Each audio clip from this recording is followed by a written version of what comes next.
you can see, my surprise guest is the one and only beautiful McKenna from Rebellion Expeditions. Hi, my darling. How are you tonight? I'm good. How are you doing?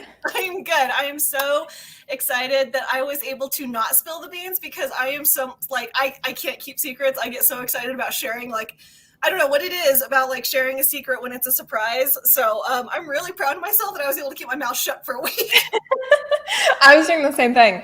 We were talking about this behind the scenes, but I was like, oh, I want to promote tonight. And then I was like, I can't. I'm not supposed to say a word. So, Yes. And the chat's already cracking me up. Have you seen what they're saying?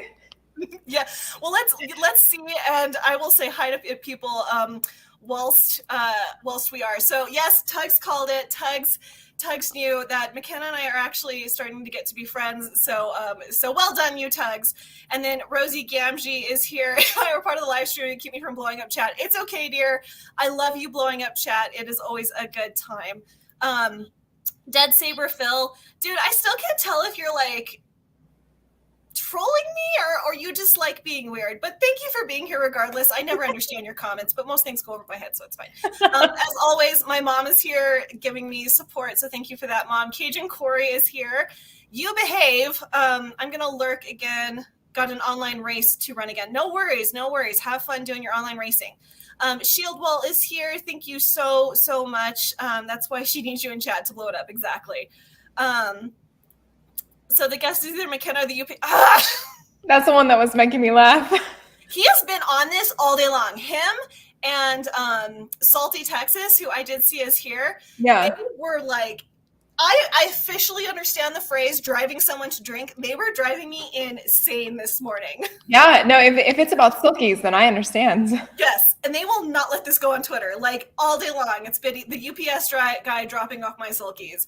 See, it's actually the silkies war that forced me off Twitter. I was like, I'll never get on Twitter because I hear that the silkies war is good and alive there, and I have no interest in that. Yeah, I don't blame you at all. So here's the other thorn in my side, Salty Texas. Thank you for being here. Harley Dave is here again. He is pro silkies, so we'll see how this goes tonight. Yeah. That shouldn't be. Yes, Tugs, you did call it. Great surprise. Thank you so much. Yeah, dude. Oh, yeah, I just don't understand what he just. I think he does it on purpose because I get so confused. He's talking about the shirt, I'm sure. Oh, okay. Yeah. All right. Sorry. Yeah. I saw him mention the shirt earlier. I was like, here we go. Bring it on. Girl, I wish I had your confidence to wear spaghetti straps. Like I can do tank tops like this, but I can't do spaghetti straps for some odd reason. Huh, interesting. I know. I've actually heard that before. Some girls just do not like spaghetti straps, but I don't know. I've never really thought about it. Do you remember the snake shirt that I wore on one of Max's live streams, though? It was like this one, but it was snake skin. And oh my God, the comments! I got so many comments on that one too. I don't remember that. I'm gonna go have to look that up. Yeah. Sundresses matter. Yes, I will agree there. I've been good today. BS. Hardly. Neither of us. Between the two of us, we're not going to put up with any BS. No, none whatsoever. People Nation, thank you so much for being here. I don't know if I've seen you here before, but I deeply appreciate you being here. I'll disrespect OneRing.net, not underwear. Okay, you know what? I'll roll with that. Absolutely. I love them, but I have fat arms, so I don't wear them. Girl, you look awesome in your like these kinds of tank tops you wear on your what am I trying to say? Twitch streams. I think you look fantastic. Yeah, having met you, Tugs, that's also complete BS. Yeah, that's no, you don't. You are gorgeous, girl. Don't even go there. You won't know till you try. Try what? No, now I'm confused. Oh, probably leopard print or spaghetti straps. We're off to a good start. We are so off to a good start. I love you guys. Hi, Dawn. Thank you so much for being here. The Gilkman, thank you so much, Thomas. I so appreciate you being here. This is awesome. My big sister, yes, I agree. Lady Marine, you tell Tugs to hush. And then Christian the Geek, thank you again so much for being here. You guys are amazing. You guys just like blow me away every single week with showing up. Okay, so I think I have said hi to everyone. I don't say I wasn't pretty. I said I need biceps. Okay, well, Tug, you know what? Then we will hold each other accountable because so do I. I mean, I have some arm strength, but not where I want to be. So, you know what, lady? We'll encourage each other to get those biceps we both want. Do you remember that fitness program that I tried to start for maybe a week? Yes, I do. That fizzled out real quick for multiple reasons, but the three of us should like get it going again, like a women's fitness rebellion program. I think it'd be fun. That would be awesome. That would be fantastic. Hey, Ark, thank you so much for being here. Yes, we need McKenna arms. Girl, you've got beautiful biceps. I'm like that picture that you did for Steph's when we did the We Will Do Not Comply for Gina. Oh yeah. I was like, oh my gosh, that girl's arms. I was so jealous in that moment. See, being tiny, that's my version of overcompensating.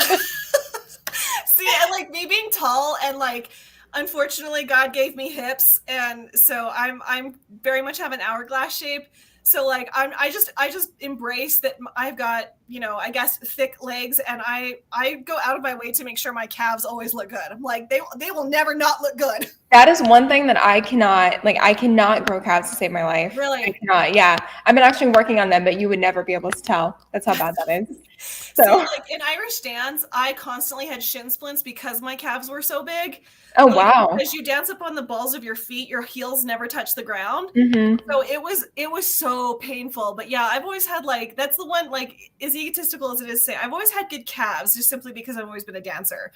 So yeah, I mean, that's great. Well, climbing, that's how I built any upper body strength was through climbing. And I just, again, we've talked about this, but I hate going to the gym. I really do, like the traditional gym. So finding things that I loved that just incorporated fitness was how I built any fitness that I've ever had. Yep. Yeah. No, I can't, like, I would love to do climbing, but I have such a horrible fear of heights that I was just like, no. I would say over 3 feet, my head starts to spin, and like I honestly can't see straight. I get so like, it's so awful. But my mom has vertigo, so if anything needs doing up on a ladder in my house, I have to do it because my mom has vertigo. So I don't enjoy height. Like I hate heights, and they like I get really dizzy, but I have to do it. So, but climbing is a whole other thing. Yeah, it's you get used to it after a while. You really do. You kind of acclimate to it.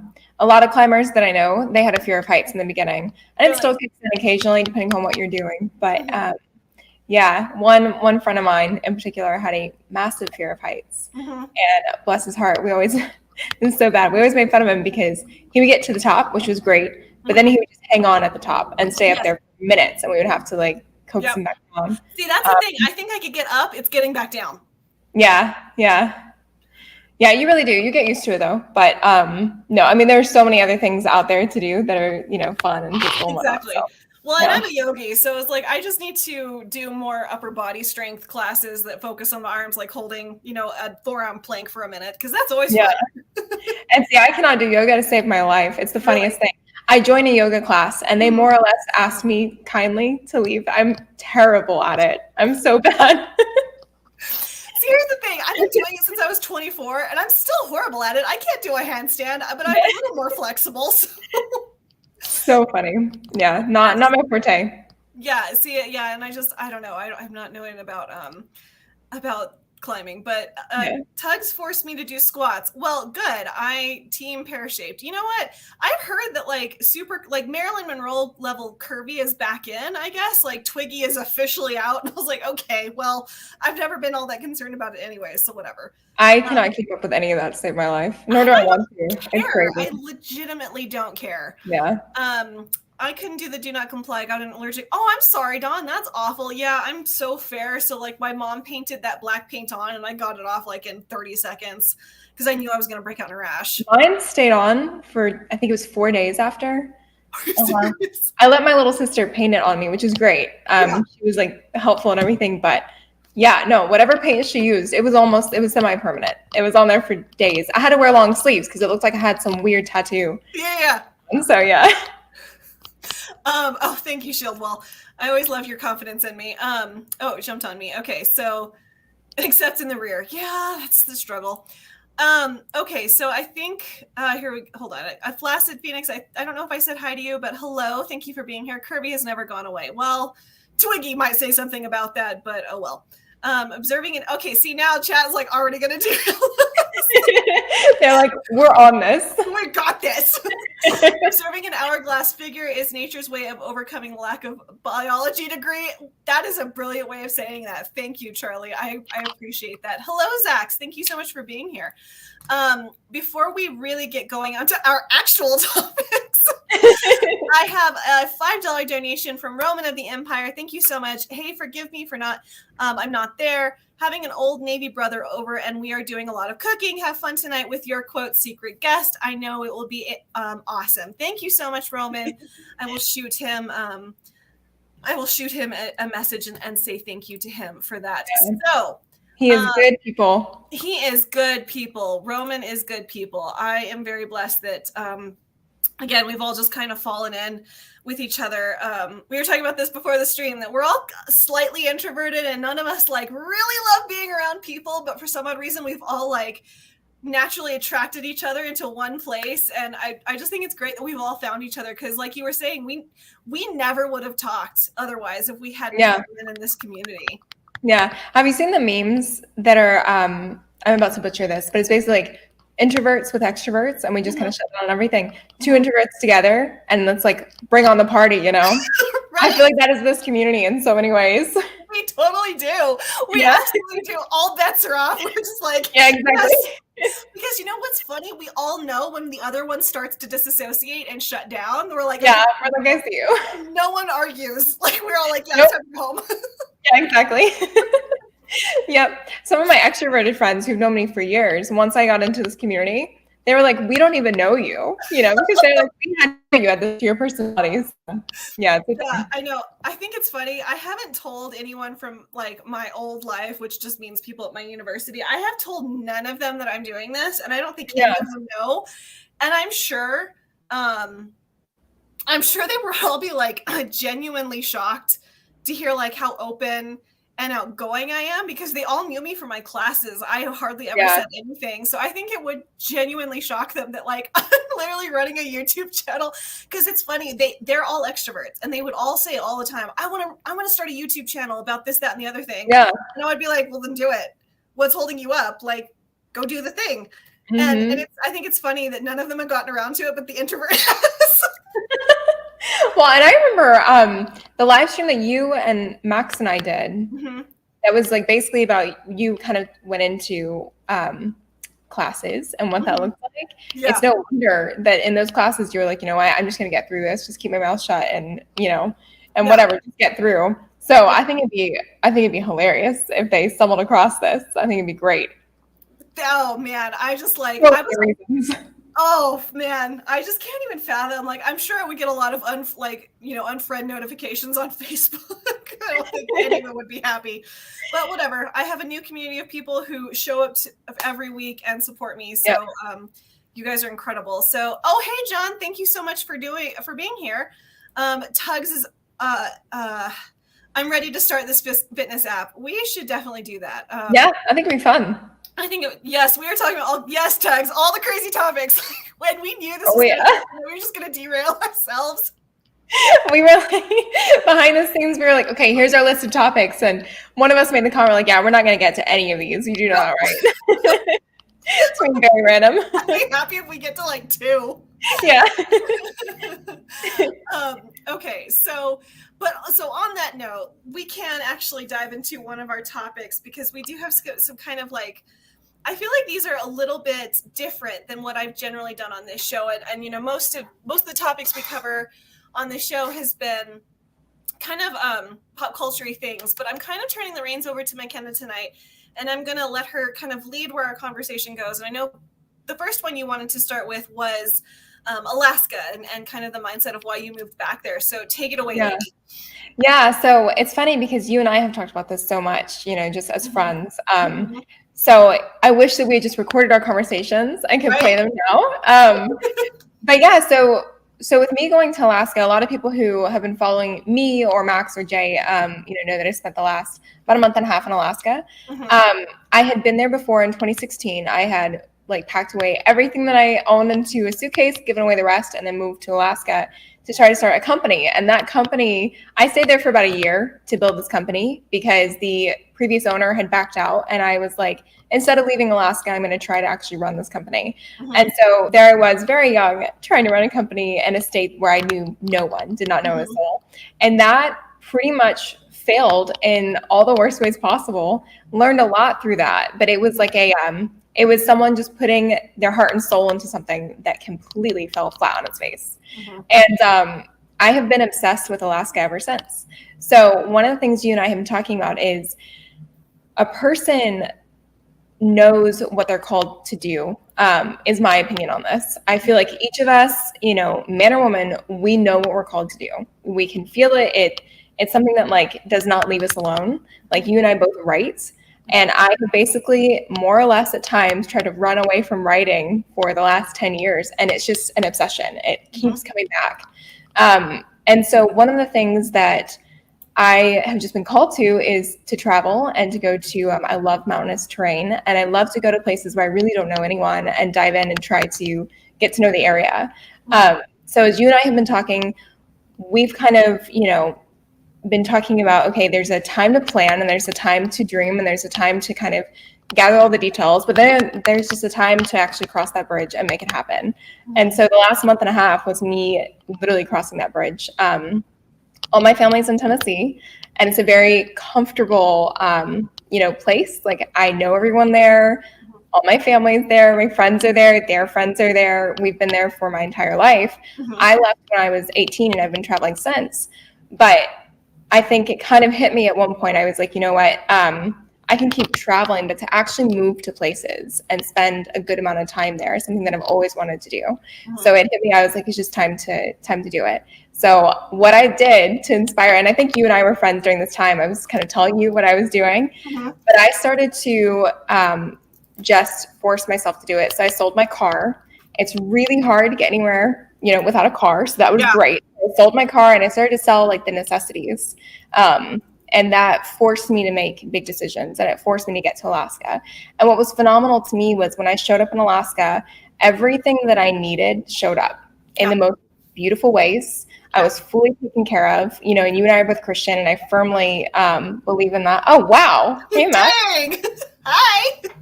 Did not expect that. No, neither did I. Yeah. Gosh, thank you for being here. I wonder what time it is for him. I don't know. That's a good question. So anyways, we're both Christians.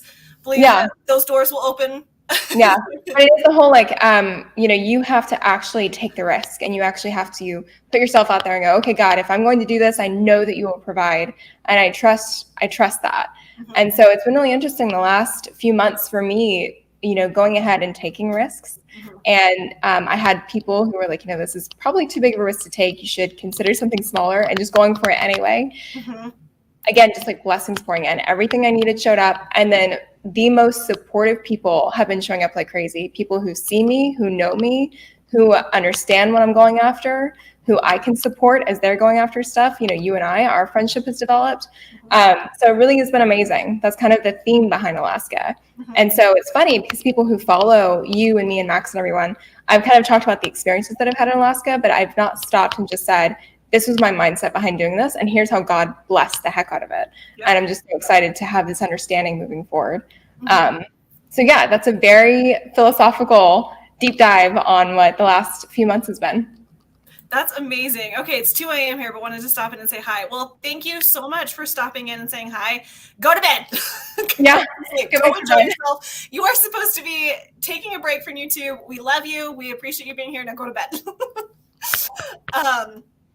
That's really incredible, you know, because when you were telling me your mindset kind of going back to Alaska, and that you told me, and I hope you don't mind me saying this because it spoke to me on such a deep level, that you were reclaiming kind of what Alaska did to you on that first journey. And I was like, and I was so envious, and I can't do it right now because, again, of craziness, but Ireland did that to me. It broke me mentally, emotionally, and spiritually. Ireland did not work out in any way, shape, or form. It was really tough. And I hope that maybe one day I'm able to go back and do that to kind of reclaim parts of myself, because that I feel like is really important because there's this quote that I've seen going around and like, I don't know, self-care Instagram accounts. It's like, go back to the places where you cried and change the memories. Yeah. And I think that that's a really beautiful thing. And so I'm just like, when you told me that, I remember praying for you for God to give you the path that you needed to just step into your power. And when you were texting me, like things were just falling into place. I was just like so incredibly happy for you because I was like, that's exactly what you need. You know what I mean? Yeah, man. To kind of heal that part of your soul, because when you go on such a big adventure and it doesn't work out the way you want it to, it's like, what did I do wrong? What happened? Why didn't this go right? And for whatever reason it doesn't. But it's so nice to like, if something, that's a larger lesson I think to be learned. If something doesn't go your way the first time, you can't take that as being the end all be all of that experience, that you can go back and change the memories. So that is just incredible that, for what are we going to say? Oh my God. Get out. Go bother someone else. All right, I'll catch the replay in the morning. No worries. No worries. All right. So that is just, I don't know, that's just incredible. And I'm so thankful that God's blessed you in such an incredible way because, I think that's so important to do those kinds of things. I did see a couple of questions roll in for you. Yeah. And if I miss your question, please retype it because you guys are on fire and chat's going by pretty fast. But one is from Tugs. What tips do you have to go through all your stuff and get rid of it, asking for me? So any tips on that? Yeah, it's a good question. So it's funny because I am really not a very sentimental person. So it's pretty easy for me to just throw stuff out. So I'm probably not the best source to ask about this. What I have done though, what my approach to it has been, I will actually, and again, this is very much so just my personality, I will keep, if it comes to clothing, I keep pieces that are outside of my comfort zone, that are a vision of what I like. I really do enjoy, not necessarily fashion, but I just enjoy like learning about beauty and all of that. And so I will keep the things that are actually outside of my comfort zone, that are in line with what I'm building toward. So that way it kind of forces me to lean more that way. Like this is funny. And this is very, very much so just a woman's heart and soul. But there was a time where I would never wear animal print. Because I was like, it's too hot, it's too whatever. Now I love it and I'm very comfortable in it. So things like that, it's like little steps that are very important for a woman who does enjoy just like treating herself and beauty and everything, to pick things that actually force you outside of your comfort zone and kind of ease you into that. So when it comes to clothing, I've always approached that way. And I will talk to myself like you would, again, girl to girl, be talking as best friend and say, this looks amazing on you. You have to go with that, that kind of thing. Yeah. And then things that, as women, we all have those pieces that when we put them on, they're the pieces that we know we're hiding in them. Yeah. And so I have been really good, especially lately, about getting rid of those. And man, it's, again, this is very much so like becoming a woman's dream. This is very much so a woman's heart and soul. But yes, when you get rid of all of your pieces that allow you to hide, and you instead only have the pieces where you have to show up, it's terrifying. It is so scary. That sounds like nauseating. I was going to say, and you will have serious days at that point where you're like, I'm having a terrible makeup day, terrible hair day, I'm not fitting in clothes. Like, it's terrifying. But it's been one of the most liberating things for me as a woman to do.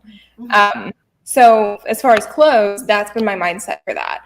And then as far as belongings and everything, it really does come down to what are the things that when you see it, it is just, you love it. It's pure joy. Or again, it's pushing you to something, a new level. And if you see it and it has bad memories attached or bad feelings attached or whatever, get rid of it. I'm very particular about that. And it's proved to be, really good. Wow. That's deep. Man, my family was like raised with that Depression era. You never throw anything away. So me and my mom do struggle with that quite a bit. I kept all my, I kept all my Build-A-Bears. I kept every single Barbie I had. Cause I'm like, well, if I have a daughter, I won't have to buy anything. Yeah. Like, do I want her playing with those? Yeah. Yeah, no, I get that. And I think well, okay, let me just preface this really quick for the guys in the chat. You and I were talking behind the scenes, and I was like, for whatever reason, all the topics that are coming to mind for me are very much so just a woman's perspective from women to women. So I'm really sorry, guys, if some of this is boring. I was gonna put out that like earlier that this was gonna be a pretty like heavy estrogen stream, but I was like, it is, yeah. Away. But you know, the thing is, it's like, it's funny that you say that, because when I mean, back like last year when I was thinking of starting my channel, God had really put it on my heart that I haven't really seen any women having kind of these kind of conversations on YouTube. And now I'm also not actively searching those. If there are streams like that, I'm not actively searching them out. But, you know, even within our community that is so much bigger than I think any of us realize, I just haven't seen women having these conversations. So that was one of the main goals behind this channel, is to have like these kind of deeper female driven talks, because that's like what's been on my heart. Like God's really put that heavy on my heart, and I'm in contact with a couple other women that I want to have talks very much like this further down the road, because I think it's really important, especially in this day and age, that we start having these conversations for young women, because I think especially for me, being at university for as long as I have and having to spend the like last 3 years deprogramming myself, even though I didn't consider myself a feminist, I still had that internalized because of that slow drip that happens in universities. Like I'm learning from you, from Tugs, from A2, from just like other women in our community who I kind of identify with, like Tabitha and Force of Light Entertainment, what it means to be feminine. And like I'm still relearning that, and Tugs knows this very well, that we've had these conversations. Like wearing a dress for me, that's not been needed for like 5 years. So I'm like, why would I put on a dress? I have a couple skirts, like it's not a big deal. But I went out and bought 2 dresses. And I mean, this is thanks to Max. Like we were joking, kicking and prodding each other on that stream that he was like, sundresses, but like Tugs and I talked about it, and I went out and bought 2 dresses, and I felt good really for you. You know, and I was like, and they're not loud, they're not over the top, and I wear them to church, and I felt really like, I felt very me in them. And so I think that's a really important step to take in just like what femininity means today. So sorry, that was really weird, but I think that's no, it's a great point. And good for you for actually going out and buying a couple of dresses, because it's funny. Okay, so how far into the whole like womanhood are we diving into this? Because I don't know why it's on your heart and my heart lately, but it really has. And so all these topics really are pretty feminine.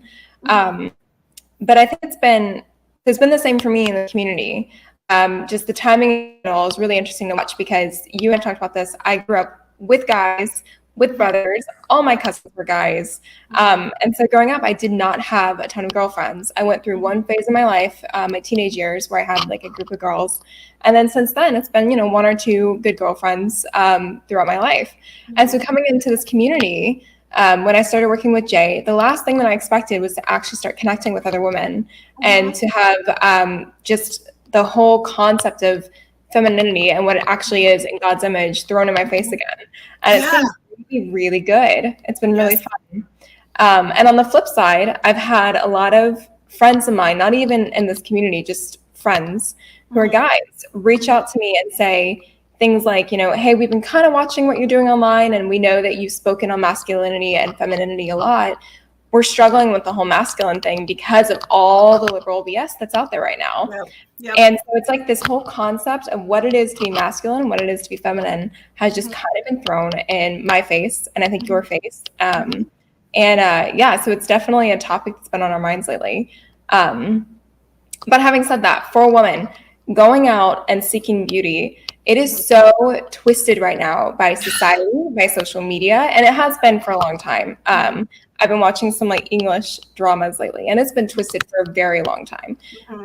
I have a young sister, and so she's always on my mind with this topic, because I'm grateful that I did not grow up in the generation she's growing up in. She has to deal with all of these social media filters that are basically telling these young girls over and over, you're not beautiful enough. You're not wanted enough. You're not desirable. And on the flip side, and I don't know how you feel about this, but my opinion is a lot of churches and church groups have done a disservice to women and telling them that being beautiful is wrong. And the truth is, God created women in his image as a reflection of his beauty. We are designed to, and he describes us as his jewels. Yes. So like his brides. He literally pursues us like a bride. Yeah.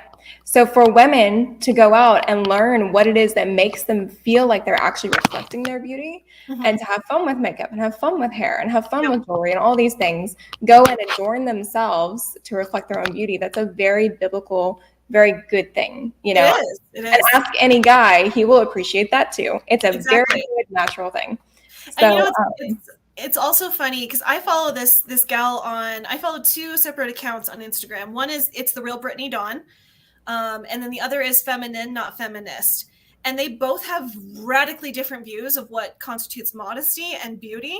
Like Feminine, Not Feminist is no makeup whatsoever. She's very pretty naturally. Like she's very clear skin. She has naturally dark eyebrows. She doesn't wear a speck of makeup, but she's gorgeous. Whereas Brittany Dawn is like, I mean, she's full on Instagram model. I mean, she's got the banging body and she doesn't dress revealing per se, but it's a lot more like, you know, in line with the times, I guess you could say. Whereas Feminine, Not Feminist is a big thrifter.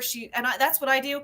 I thrift most of my clothes. I love thrift shopping because I just found a dress from the 70s. It like had shoulder pads in it. It's an extra large. It hardly fits me, but like my mom's like, we can adjust it, you know, because it's so well made. And it's just the most gorgeous. It's this color pink, and it's just beautiful. So I love thrifting vintage stuff. But it's funny, you know, the church. You know, Brittany Dawn said something really, really fascinating. She's like, the church has no right to be telling us that modesty means us wearing flour sacks. Amen. Like you can be beautiful and dress in a way that she said, you know what, modesty is between you and God, not between you and your pastor. Like if the Holy Spirit is convicting you not to wear something, you need to listen to that conviction. But she's like, it doesn't mean you don't have to look sexy. Like, exactly. It literally does not mean that. Exactly. Amen. Yeah, no, the church is funny because like I don't think there's any woman I know who would ever use the word sexy in church. Yes. And yet, like if you look at the Bible, of course women are made to be sexy. Now I think also that's gonna look very different for every woman. And this is one of the topics that we actually did plan was women's natures. We all have very different natures. I have loved studying this for about like 10 years now. I love studying like personalities and natures and people's how they move through life and everything.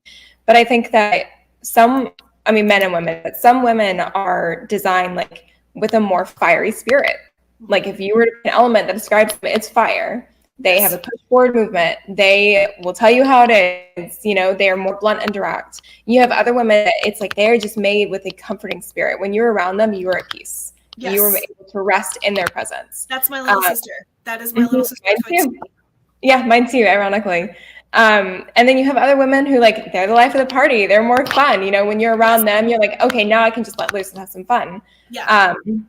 And then also some women who are more precise, black and white. They kind of come in and they add structure. And so when you see these different natures playing out, it's like we all reflect beauty in such a different way. And it's all pieces of our design to reflect God, but it's really neat to see like all these different women, how differently we can like reflect that. So for me, what I find that makes me feel beautiful may be completely different from what my best friend finds that makes her feel beautiful, you know? Yep, absolutely. But I think if you're really listening to your own intuition as a woman, you know when you're hiding and you know when you're actually showing up. And you know, like you said, when you're doing something that makes you feel a little uncomfortable, but not in the right ways, like you actually should, you know, go, okay, this is not, I'm doing something that does not stand on my convictions. And then you also know when you are like, no, I've nailed it and I feel beautiful and I'm confident and I'm okay with that.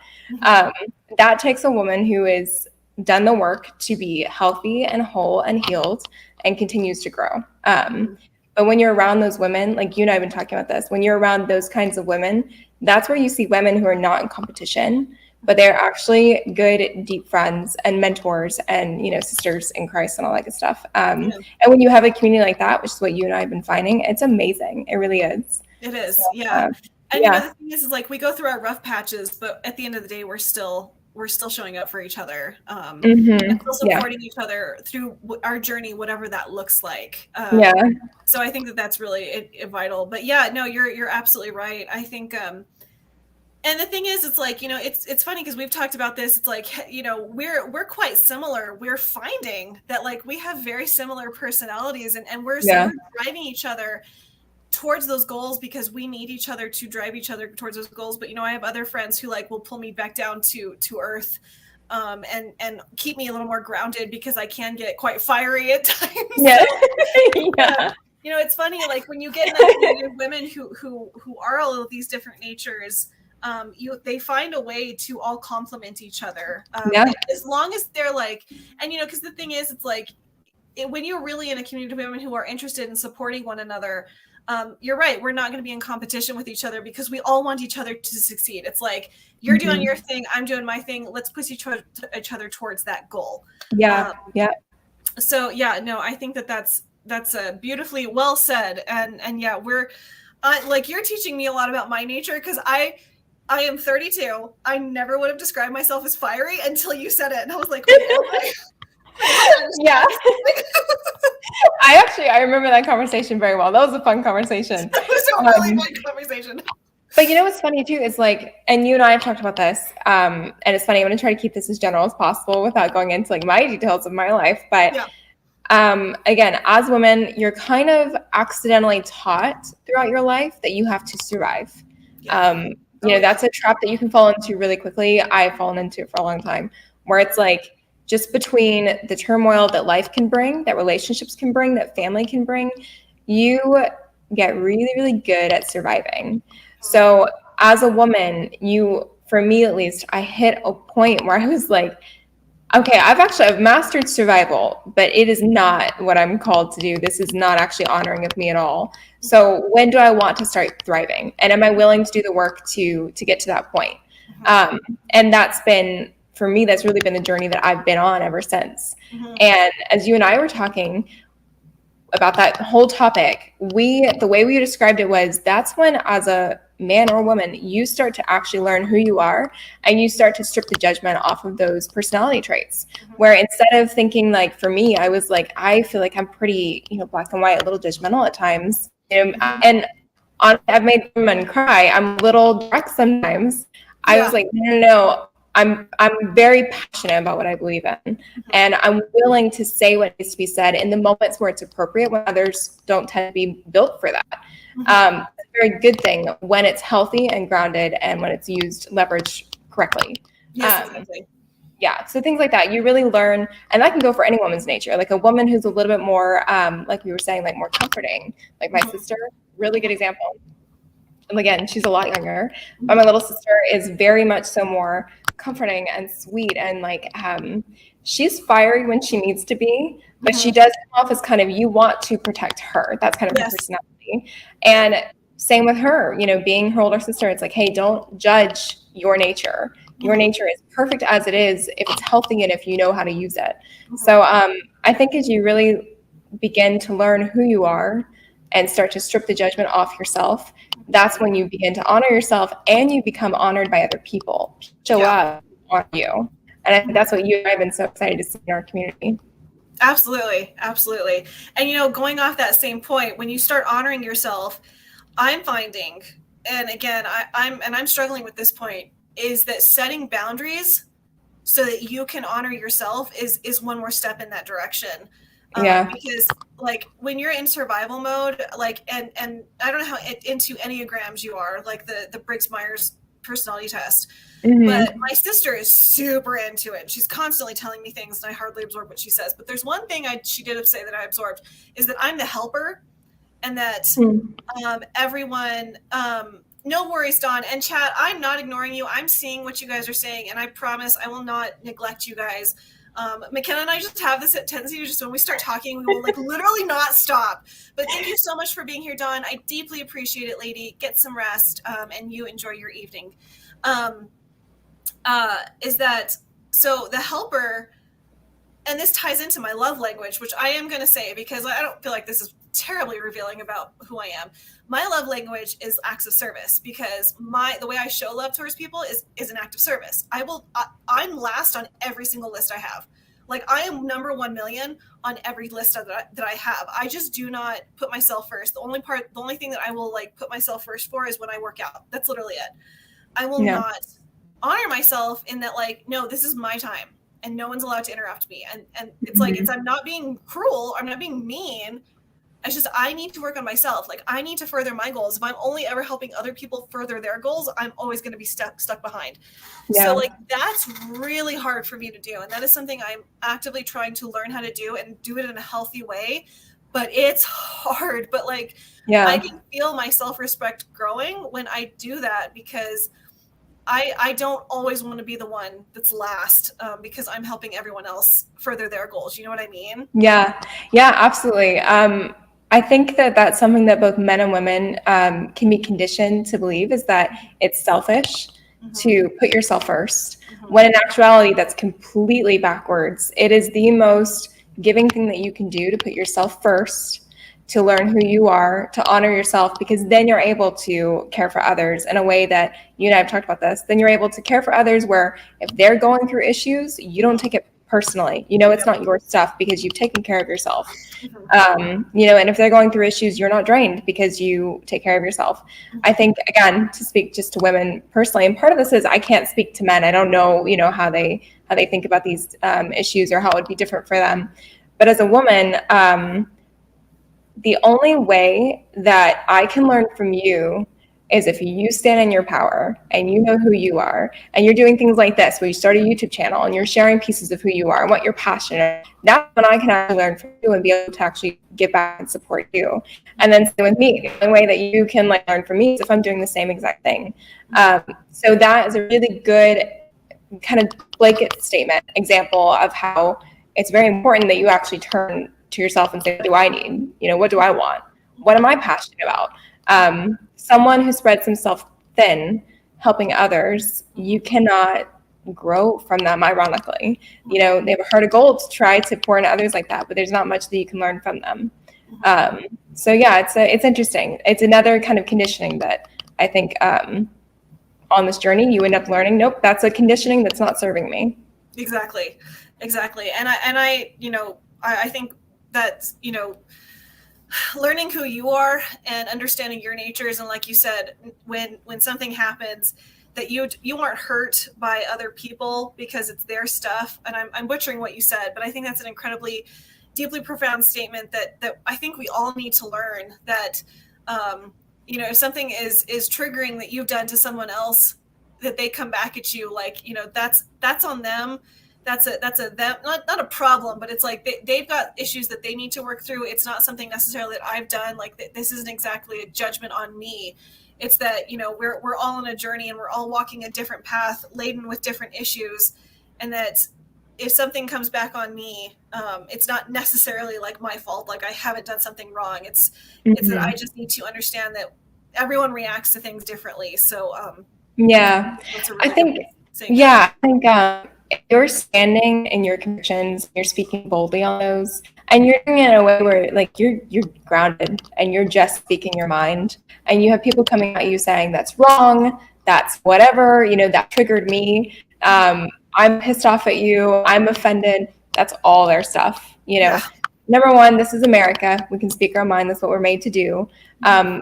We were born from a revolution. We're literally born to that. It's in our blood. Number two. Let's say really quickly, having lived in Ireland in a social state, I will tell you that independence thing, it is in our DNA. Yeah, it really is. Yeah. Don't tell me what to do. I took that so personally in Ireland, and then none of them understood it. I was like, yeah, you will never understand what that means to us. So anyways. No, it cracks me up. It's like, to this day, it cracks me up when, because I'll still post on my Instagram. I've done it less now, but I'll still post about like my love for America and freedom and all that good stuff. I still will have the occasional blast from the past reach out and go like, how could you say that? You know, why are you so passionate about freedom? And I'm like, what? That doesn't make any sense. Those do not compute. Like, you are free. So anyway, but no, going back to what you were saying, if you are just standing in your conviction and you're speaking your minds, if someone comes up against that, it really is their stuff. And if you can leave it with them, then more power to you. There's so many quotes about the whole, like, if you're not pissing off someone, then you're not trying, or something like that. Exactly. And like, there's some truth to that. There really is. Yeah, exactly. And I think, you know, and I will say, because like, you know, and I've talked to you about this, that I've censored myself for over 10 years because being at my university, you know my story about what it was like to sit in those classrooms and have to deal with these people who like to think that conservatives make up, you know, less than 0.2% of the population or whatever it is, and that, you know, they just believe all the woke things. They have the sign, I support the current thing. That's all they believe in. So coming from a background like that, where I had to censor myself every single classroom, like there were classrooms where I would come out with a bloody tongue because I was biting my tongue literally so hard the whole time to keep from saying anything that I regret. That I'm learning how to temper how I say things. You know, I definitely, because I know what I believe, and I know that I now will never allow myself to be censored to that level again, because I can't believe I ever really did do that. But, you know, again, it might have been God saying like, no, this isn't safe. You need, you know, you're a woman, you know, just for now you need to be silent. But like, I know I will never do that again. But I know that sometimes the way that I say things, you know, even to like my sister, because my sister is a little more middle of the road, and I'm like, America. And so she, you know, she's 23. She doesn't sometimes understand why I'm so passionate about the things that I am, like masks, for instance, not to get political, but she didn't get it. And so like having those conversations in a way that she will listen, because she will just shut me out. That is something I'm actively learning. And that is something that I know for now, right now, is going to be a journey for me. But you're right. I think when you're standing in your convictions and you're on a solid foundation, if someone is triggered by that is their stuff. And it's like, you know what, I'm trying to learn now, especially like with trolls on Twitter. This might sound weird, but like when a troll really comes after me on Twitter and they're trying to pick a fight with me, and I can tell, sometimes you can tell if it's a bot account or not. I'll just start praying for that person. Like, you know, Lord, I don't want to respond to this person, and I don't think I should, but like, can you just please take control of this situation? Because I don't want to handle it. And so now I'm really trying to like have God just give that over to God, because, you know, me getting upset at someone being triggered by something that I said is not going to do anyone any good. We're just upset at each other. I meant to be kind of entertaining for us, but yeah, exactly. So I'm trying to like just like literally just give that over to God and just be like, you know what? And it's also like that that meme of like, it's like a soundbite on Instagram. It's like, some days I want to look people right in the eye and say, "You're lucky I love Jesus." It's like, that's exactly how I feel sometimes. No, it's funny. I'm like listening to this. You have way more grace than I do in that area. I had a troll come after me recently, and so it's funny. This is such a dad joke. It really is, but I think it's hilarious. Like, just like to see how they respond. But if a troll comes after me on Instagram, my go-to, I'll use that little like bucket emoji, and I'll just basically say, "Here, puke in this." You know, their response to that are always so funny. It cracks me up. So I have a lot of fun with that. That is hysterical. I love that. It's so funny. Yeah, they don't tend to like that. It's pretty fun. But yeah. Start using that. Yeah, go for it. It's very fun. They get pretty creative at that point with their response. So no, I think, you know, you can tell a difference between someone who is not grounded, like they really are not quite standing on their convictions yet. And so when someone comes after them, they just explode. They get pissed off. They take it very personally. They they're in like, you know, fume over it, versus someone who is grounded and is like, you know what, it really is their problem. I'm either going to have some fun with this, or I'm just going to like engage to make my point. You know, let's go ahead and restate. A great opportunity to restate my point. Thank you for the opportunity. You know, that kind of thing. I was running this account for a little while when like all the liberal BS really hit the fan. And it was a conservative account in one of the sports that I was very interested in, just for the heck of it. It was a very small account. Oh my gosh, the backlash that very small account got was insane. And it was really a good learning opportunity for me to kind of deal with trolls every day and grow accustomed to what it really is to have, you know, thick skin. You really know when you're grounded, though, when someone in your personal life that you have poured your heart into, you and I have talked about this a lot recently, they end up either not being who you thought they were, whether it's relationship or whatever, or someone that is very close to you with good intent basically tells you, hey, let go of your dreams, or hey, let go of who you are, or hey, put the muzzle back on. Yeah. When you can stay grounded in that situation, Mhm. to me, that's when you really know that you've done a lot of healing, good for you. Yes. Yeah, So, absolutely. Absolutely. And that, like, you don't let words like that come at you and hurt you to the level that would have hurt you had you not done that healing. You leave their stuff with them. Yes. It's about them, not about you. Exactly. You and I have talked about this. I see Tugs in the chat. Yes, girl. No, you and I have talked about this too. So the whole idea of like, what's the term that you were using? You silenced yourself. There's a term I was censoring myself.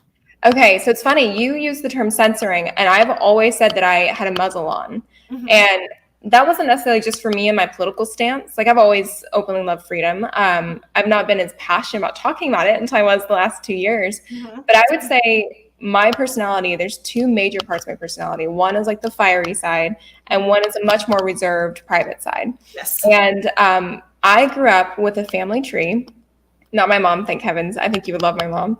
But the women in my family tree were mostly fiery women, but who were either unhealthy or ungrounded and did not know how to control their emotions. Mhm. So growing up, I saw explosive women, and either angry or passive men in my extended family. And I immediately, and I'm talking like 5 or 6 years old, I remember watching them and losing all respect for them and making a decision at that point that come hell or high water, no one would know my emotions. I would keep them close to the chest. I would keep them under control, and I would stay reserved. Mhm. And I did not, obviously, at that age, you don't realize that what you're doing is you're putting a muzzle on yourself. Yeah. Whereas if you can flip that and instead, ask yourself, what's my nature and how do I honor that in a way that's healthy? Then I would have lived fiery and reserved instead of backwards. I was reserved with the fire underneath, and that does not work out. You end up exploding. Yes.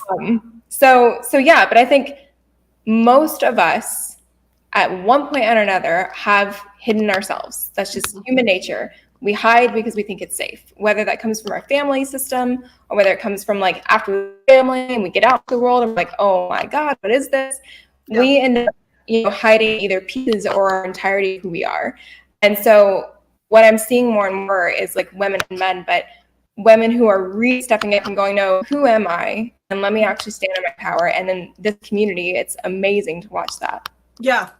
No, absolutely. I totally agree. And it, the thing is, it's like, I'm learning, I'm a little bit further back in my healing process, I think, like where you are, because I was really explosive in high school. Like, that's like, I was like the crazy girl. And I will not hide that fact. I was insane in high school. Not like in like a wild child way, but just like, I just couldn't stand the boys. Like, they just drove me nuts. It was a private Christian school. And there were like, so in the high school room, this is a whole room. It was 6th grade through 12th grade, and there were only 24 of us. So do the math. There were 4 in my graduating class. And I was like a lot more outgoing and a lot more explosive in high school.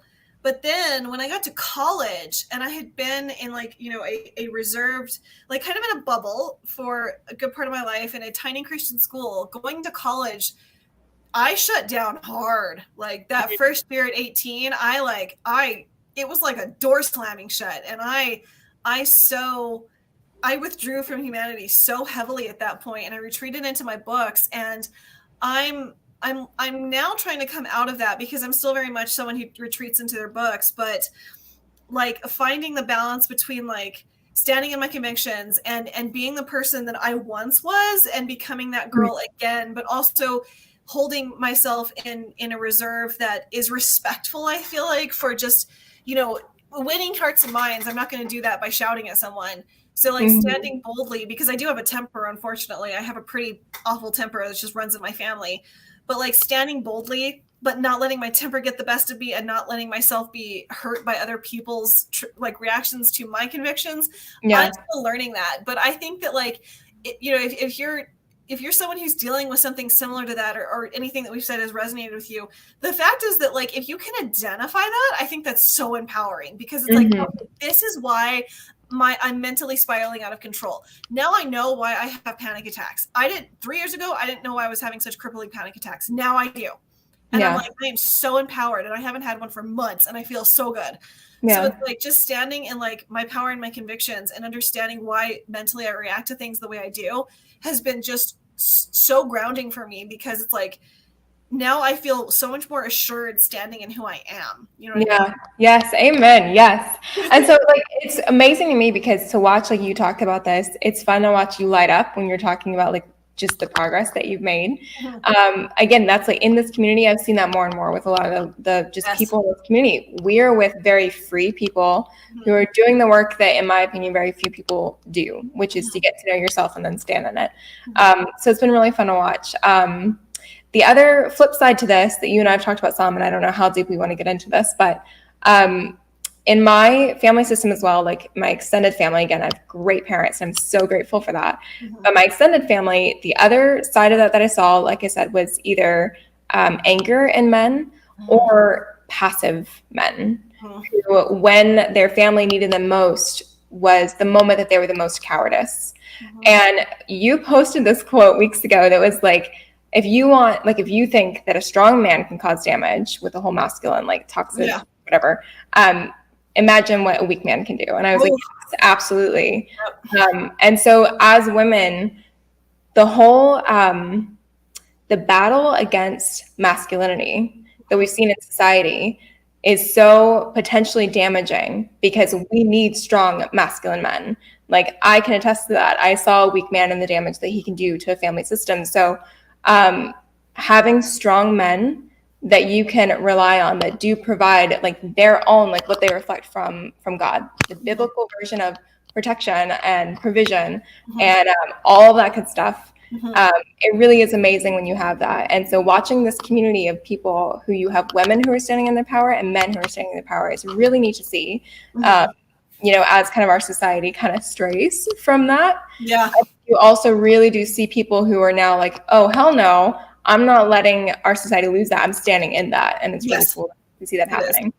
Real quickly, I'm going to say bye to Tugs. Thank you so much for being here, darling. I deeply, deeply appreciate it. Have a good stream. We will catch you later. Maybe the three of us. I feel like the three of us maybe should stream together at some point. That'd be fun. Interesting conversation, because Tugs and I are friends, and sometimes, and I think Tugs would agree with this, sometimes I wonder how Tugs and I are friends, because we actually have really differing opinions on a lot of stuff, but we're always like able to respectfully come to like, not agree to disagree, but like just see each other's perspectives. So I think that would be great. But so chat, again, thank you so much for being here. I kind of knew that this was going to happen, that I was just like, we were going to start talking and just like nothing else would happen during this stream, but I appreciate you guys so much for being here. And I'm seeing that this is resonating with a lot of you, and that a lot of you are enjoying this conversation. So I really, really appreciate that. I really, really do. You guys are absolutely incredible. So thank you again all for being here. On poor choices. Yeah, that would be cool. That would be a lot of fun. And if you guys are liking this kind of conversation, if you don't know, Tugs is part of Geeks and Gamers Poor Choices. She and X-Ray Girl run that. And they also have like these deep conversations. I missed last Wednesday, or this past Wednesday, and I'm super annoyed about it, so I need to go watch the replay. But I'm amazed we're all friends with all the crap I give. Yeah, yes, exactly. We do give each other a lot of crap. Yes, we do. So sorry, I kind of derailed what we were saying, but it's funny. And here's the thing, and Max has kind of talked with me about this, and I've talked with him on stream about it actually, and I'm still trying to learn and understand that there are good men left, because I read something recently, and it was actually an Evie Marticle magazine, and that like we don't realize like how many like what we would consider like good men, and I hate to use that term, but for lack of a better one, is that like they really get turned off when women say like there's no good men left. And and I'm guilty of that. I'm very guilty of that, because I unfortunately see my situation was the flip side. I grew up with all girls. I have my brother and I have a stepdad, and that was it. And unfortunately, for a lot of reasons, my parents divorced, and I struggle with issues of worthiness. I don't feel like I'm worthy of being loved. I don't feel like I'm worthy of being taken care of. I take care of everything myself. I don't ever ask for help. Like I'm incapable of asking for help, because the minute I was like 15, my dad just expected me to handle everything. He never gave me instructions. He never helped me. He never like was like, here, I'm going to show you how to do this thing, like making a phone call to set up, you know, a mechanic to fix your car. He's like, here's a number, like, take care of it. So I struggle with like the idea that the masculine wants to take care of the feminine, because I've never experienced that, like, ever. Yeah. I've never experienced the masculine taking care of the feminine. So I have a hard time standing in my feminine nature, allowing the men to lead, because I've never been led. Ever. Like, I just don't know I don't know what that feels like. I don't know what that looks like. Yeah. So that's like, but I'm in a small group, and it's a co-ed group, and we're being led by basically, we call them Papa and Granny, because they're our Papa and Granny. And we're all within a very certain age range, and they're helping us learn that. Like Roy, the husband, he is ex-military, he's an ex-cop, and he like will take the boys aside and tell him how they're supposed to treat the girls. He's like, I never want you posting anything in our group chat that's inappropriate for the girls. I expect you to take care of them. I expect you to look after them. Like, he is making these boys step up. And I'm like, oh my gosh, this is still a thing. Yeah, yeah, that's great. On the flip side, like, learning how to stand in my feminine nature is something that I'm still learning, because I am very mule-headed. Like, I'm so mule-headed. And it's not that I like want to sit on the couch and like, not do anything, but allowing like good masculinity back into my life and believing that that still exists is something that I'm struggling with. But like, I have a feeling like, just because by the nature of the community that we're in, I'm seeing that's possible. My mindset on that will change just simply because of who we're around now. You know what I mean? Yeah. Well, it's funny because you know my story pretty intimately there. As friends, I've shared a lot with you. Yes. So, and you and I have talked about this. When a person realizes that they hold a belief that is affecting their daily life, first and foremost, that's where personal responsibility kicks in. And you're doing exactly what you're doing. You have to ask, where did that come from? Is it true? Or is it something that I believe is true? Yes. Because of, again, my family upbringing. I would say like 90% of our stuff comes from generational patterns. Yeah. So if you can literally just take a step back and look at your family unit objectively, you will see a lot, And again, it's funny for me because I came from a very good set of parents who were chain breakers in a lot of ways. But looking at my extended family, I've learned so much about my beliefs currently. Beliefs that serve me and that are great, and then also beliefs that are not serving me. And so I would say the equivalent for me has been men are passive. When I need my man to step up most, that's when he runs or sticks his head in the sand. And so you and I have talked about this. My understanding is that patterns in our life are very cyclical. Like, if you really think about it, these same patterns tend to show up. That's why they're called patterns. So the lessons that we're all here to learn in our own private lives, it will be the same lessons that try to catch your attention until you take a step back, you address it and go, okay, I'm ready to work on this. So for me, at this point years ago, when I realized, wow, I hold a belief that men are passive, and it shows up for me. I don't have men who are strong show up. Men who actually do speak when they, when it would be very supportive of them to speak right now. Yeah. When I realized that, I took responsibility for it. And I said, okay, that is a belief that I hold. It's a pattern that's showing up in my life. So I know where it comes from. I can point to my family tree and tell you where it comes from. So I am going to do the work necessary to start to move that out of my life. And as I've done that work and continue to do that work, as you all know, good men show up. They really do. Yeah. Good men who know me, who care about me, who will stand up for me, and who I can pour back into.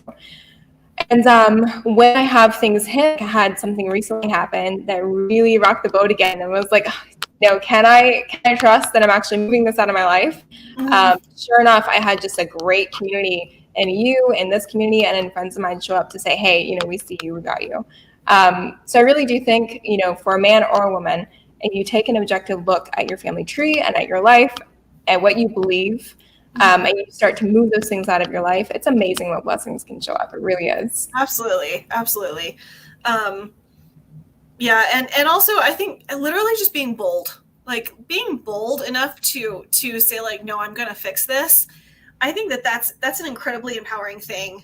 Again, it's not Yeah. arrogant, it's not egotistical, it's not like I'm gonna make myself the best. No, it's just you're gonna step into like literally the person God intends you to be, which I think is exactly what we should be doing. And sadly, I don't think enough people have that courage.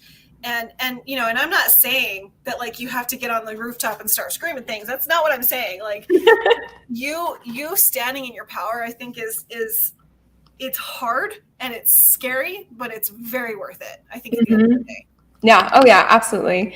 And the whole like sticking with it. I've been really thinking about this lately.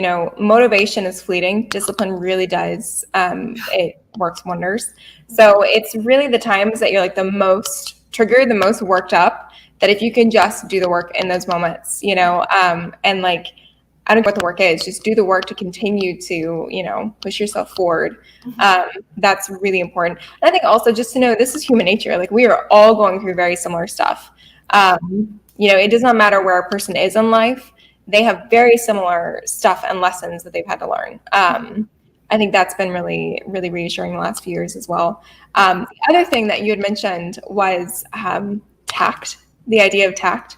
It's funny because I think there's a lot of caveats to that, but tact is not something I enjoy. It's not something that I like love by any stretch of the word. I hate tact, I really do. So I have been kind of, and I think this is something that's pretty fluid for me. It's not a concrete belief yet, but I've been kind of walking this line of, okay, I just know that by nature, I am called to speak very boldly. The more that I honor that in myself, the more that it's been honored in my life. It really has. Other people really are designed for tact naturally, and like, thank God, because I am not. So I don't know. I'm not quite sure that I feel like I have to work tact into my life. If I do, it's very important for me to make sure I'm not accidentally putting a muzzle back on, if that makes any sense. Tact and censoring yourself can, I think, easily get intertwined if you're not careful. Absolutely. But anyway. No, and it's funny you say that, because like weirdly enough, even though that I'm like I feel like you and I feel like the same, that I'm called to speak boldly in different ways, but I feel very much the same. It's funny though that you say that, because my sister has identified again, and she's so like from the Beatitudes, my sister is the counselor and I'm the peacekeeper. So like literally I am the peacekeeper, which I find very interesting. But like my brother-in-law is very much into psychology. That is his thing. He wants to be a pastor. And he's more into like this theological thing. He's like, yeah, you are the peacekeeper, which I find so weird, because like I'm the fiery one, but like I also just detest conflict. So like so it's funny, like tact to me is just like is not rocking the boat in a way that will cause the explosive argument. I feel like for me that's what tact looks like for me. But it's I don't know, like conviction and just an explosive argument for me are two separate things. Like if you want to debate about something, fine, let's have a debate. Let's have that conversation. I'm cool with that. But like, I don't like just the explosive arguments, because I don't either. My life, and I can't stand that. So that's when my peacekeeper kicks in, and I'm like, yeah, no, we're bringing this back down. Like I will step in to be the go-between and de-escalate the situation. So that to me is like what tact looks like for me. But so that's interesting you say that, because I think you're right. Tact can easily turn into a muzzle. And I think like I think when you're hiding, and when you're showing up. So I think know when you've got a muzzle on, and when you're actually speaking boldly, but doing it in a way that's supportive to the situation. So absolutely. We've only talked on one of our points. No, we got two. We got two. We got you two. I'm proud of us. We're like an hour in. I was like, how many points have we gotten to? So funny. Shield Wall of Dragons. Men are conditioned from preschool to be passive these days. Sit down, shut up, stop it. No good role models, and it goes on and on from there to grow up. Absolutely, I absolutely agree with that, Shield Wall. And again, I'm still praying on this. I don't know if it's in God's will that I will be a mother, but if I am, I feel that like that'll like be deeply dependent on one, my trust issues, and two, having a really good husband. My children will be homeschooled. Like it's not even a discussion that they will be homeschooled. I was homeschooled for a lot of years. My brother was homeschooled for a lot of years. Like they're not setting foot near any institution. I don't care what it is. They're being homeschooled. No, I agree. I was homeschooled, and I would absolutely homeschool in a heartbeat if I have kids. So. Yeah. There's no way I'm sending my kids to public school or private school. No, and they're not setting foot on a college campus, and we all know my feelings on colleges. It's trade schools. If you want to do anything, do a trade school. I know, I agree. I wish that the world would get back to that. Same here. Yeah. Not that I don't. I'm very thankful for the path that God set me on with like my history degree and everything, and learning those analytical skills and those inductive reasoning skills that I have. I'm really, really grateful for that, because it gave me a really solid gut intuition. But I still I don't know how to make curtains. I don't know how to, I don't know how to do anything. So I take that back. I can change a tire in a car. It's nice. Yeah, that's good. I can do it. Yeah. I totally agree. Trade school is like the way to go. I think, teaching your kids how to create their own economy, make money, acts of service, how to give service back to others, that kind of thing. I think that's the way to go. Absolutely. Spend way too much time on content they'll never use. Yeah, same here. My problem is that as a big guy, I am seen as intimidating whenever I finally stand up for myself and put my foot down and raise my voice even just slightly. See, it's interesting you say that, Fluffy. My thing is that and I've joked around about this in Max's chat, just physically, physique. I find that incredibly attractive is the wrong word, but it's just wow, that's a good man who stands up for himself. If you're just your physique alone, and then you have that personality to stand up for each other. For me now, seeing the testosterone negative men in even our church, I'm do you guys even know what a gym is? What are you doing? What are you doing to your bodies that you're literally stick figures? For me, it's I gravitate towards that now. Jay is he's a huge man. He's a big man. And when we were in Vegas, I was slightly nervous walking around the strip, and he didn't know me from me, who I was. I stuck to that man's side because I was no one is going to mess with this guy. Yeah. I stand right next to him. I will be just fine. Yeah. So it's funny. Speaking of tact, I'm going to see if I can say this very tactfully, because it's very accurate how I mean this. But if anyone makes a blanket statement about their appearance in terms of this is how I come off, therefore this is what I'm able or not able to do or accomplish, again, my gut reaction is personal responsibility. Where did that belief come from? Because on the flip side, there are guys who are big who are this is great, I use this, so I think, and just speaking personally, I know for me, I'm really, really tiny, and for a long time, and occasionally still will catch myself doing this. Mm-hmm. I had all these excuses about, I'm really tiny, so no one takes me seriously, or I'm really tiny, so if I get angry, everyone's oh, she's so cute when she's frustrated, things like that. I discounted a lot of things in my life because of my size. And so when I started to go, okay, you know what, let me go ahead and ditch that rhetoric. How can I use everything that I am, to push what I want in life forward? That was a version of taking responsibility for my life that has just served me over and over. So even if I catch myself, and I know you and I, again, we're friends, if I catch myself on the phone saying some kind of excuse, I always try to remind myself to go, okay, there's another thing that I can turn over and try to actually use for my benefit. Yeah. So yeah, that's my 2 cents on that. Yeah, definitely. No, Cajun, a lot of the guys that I see, they are shorter than me, but a lot of them are also just dead at eye level with me. But I could they're so skinny, it's a sapling. It's just why? Why? Why? What are you doing? What are you doing? And we'll fun whenever you and I meet up, because I'm 5'2", so that'll be really fun. All my friends, historically, let me think. I've had one friend in my whole life that was as tall as me. Wow. Every woman I have ever known, from high school, middle school, let me take that, from middle school to now, has been at least, I'd say, 4 inches shorter than me. See, I'm very excited because I'm going to be hey, can you reach the top shelf for me? Because I can't. I literally have to use a step ladder to reach these top shelves. So yeah. No problems there. My mom does it all the time. Roman, thank you so much for being here. I read your super chat when we first started. Thank you so much for that. Breaking in for a moment between cooking. Why is McKenna not in full smuggling mode from her current? I don't know what full smuggling mode is. I know.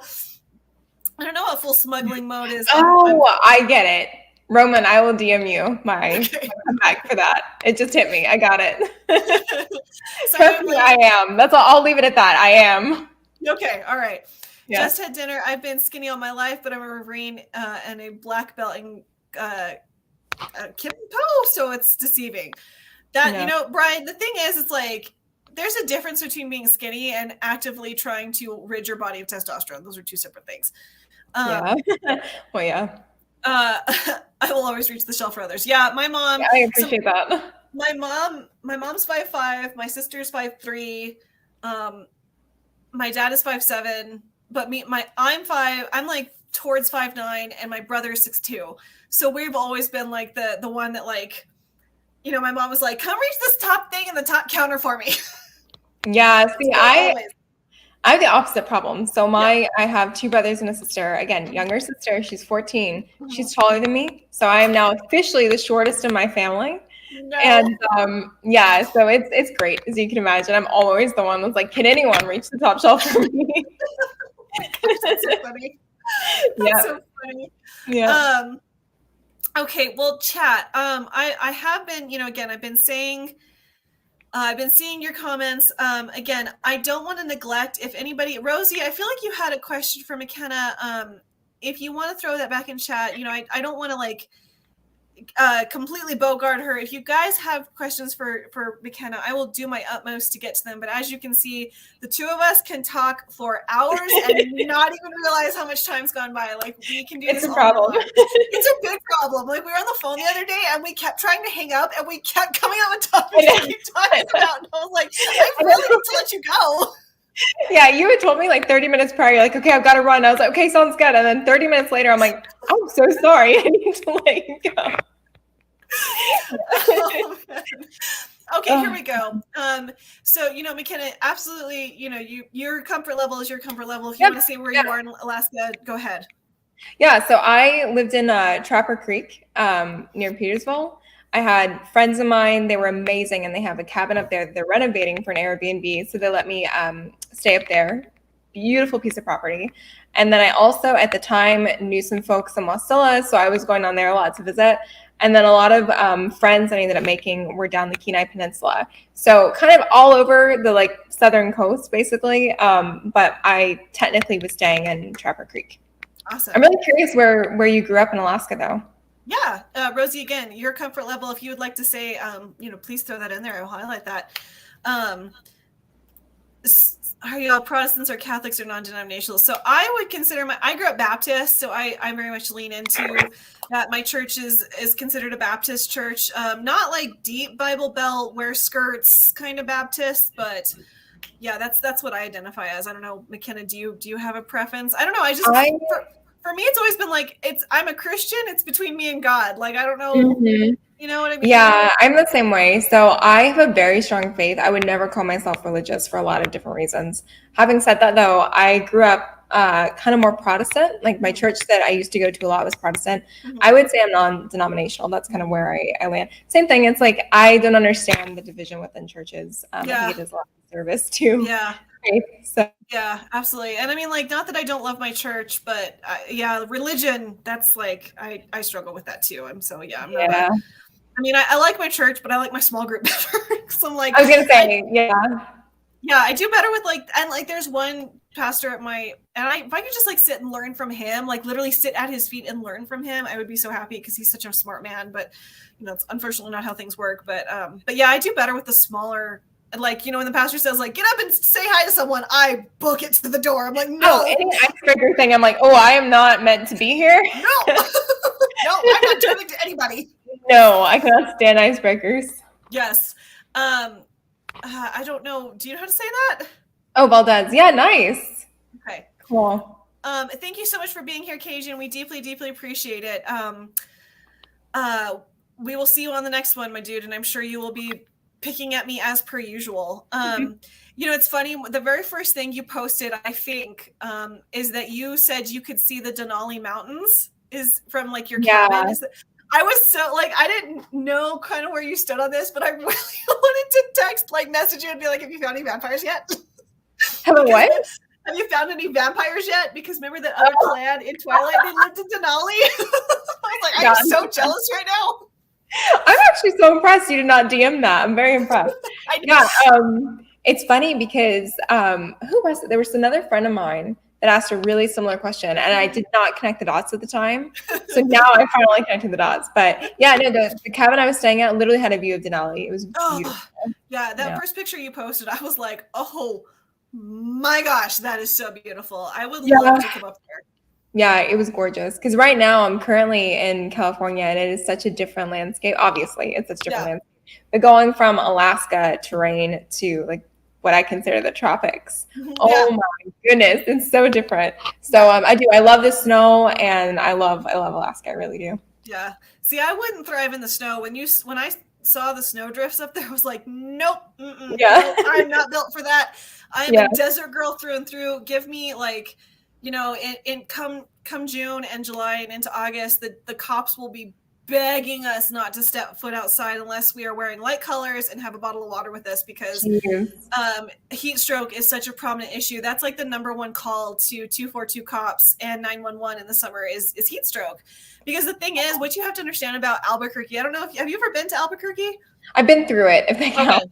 Okay, so the thing is, it's like Vegas and Phoenix are both at sea level.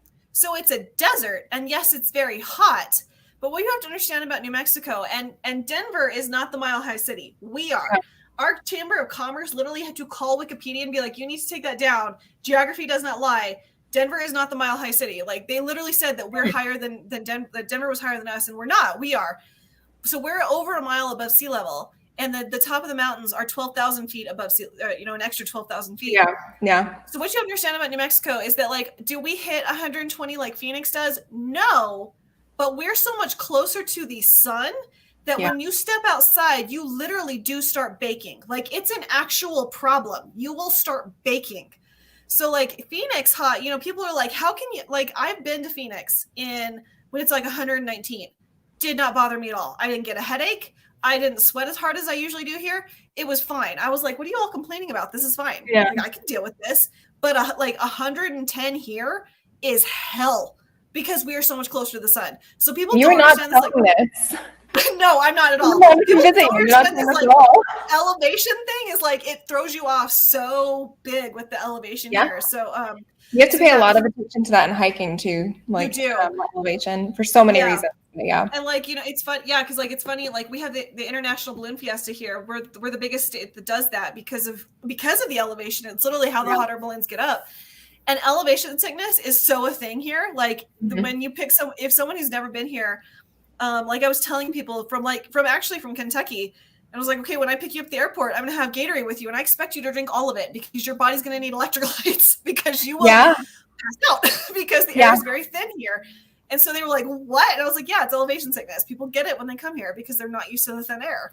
Yeah, isn't that crazy? Yeah, no, you're not selling this at all, because I keep like joking that I want to come visit you, and I do, and I will, but that is not, I hate the heat, and I'm kind of prone, I learned elevation sickness. I think I'm prone to it.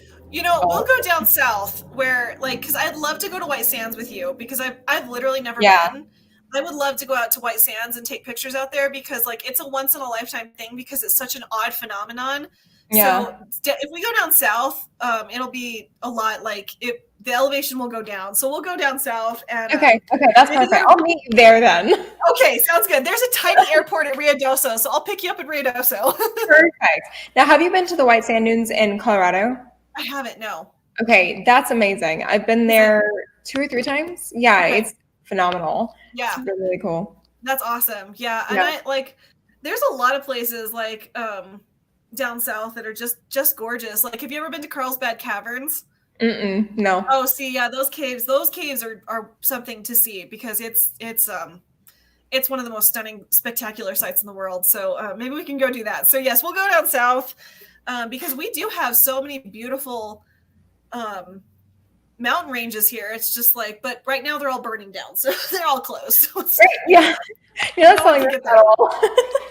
Yeah, I don't know. It's just I'm thinking we should go back to Alaska. It's more peaceful than that. Yeah, it's not quite as dry. So No. in any case, yeah, it's that like, but it's funny. It's just everyone's like, how do you get by in such a dry heat and a dry cold? And I'm like, I don't know. I'm third generation. You just get used to it. Yeah, it's just like yeah, part of who I am. Because it's funny living in Ireland in that humidity and like that level of rain every freaking day. I lost my mind. I was like, what is wrong with you people? Oh, yeah, I can imagine. No, it's a thing, like, Tennessee is pretty humid. Obviously not as humid as that, but like it's decently humid. And I mean, I was born there and I never acclimated to it. I hate humidity. So I really enjoy it when it's dry. Yeah. So I get that. Funny. Traveling somewhere now that's humid, like right now, I've been dying a little bit on the inside. Oh, I'm sure. Yeah. So anyways, I want to make sure I'm not missing any questions for you. Traveling the world caused me to question okay, yeah, cool. Yeah, same here.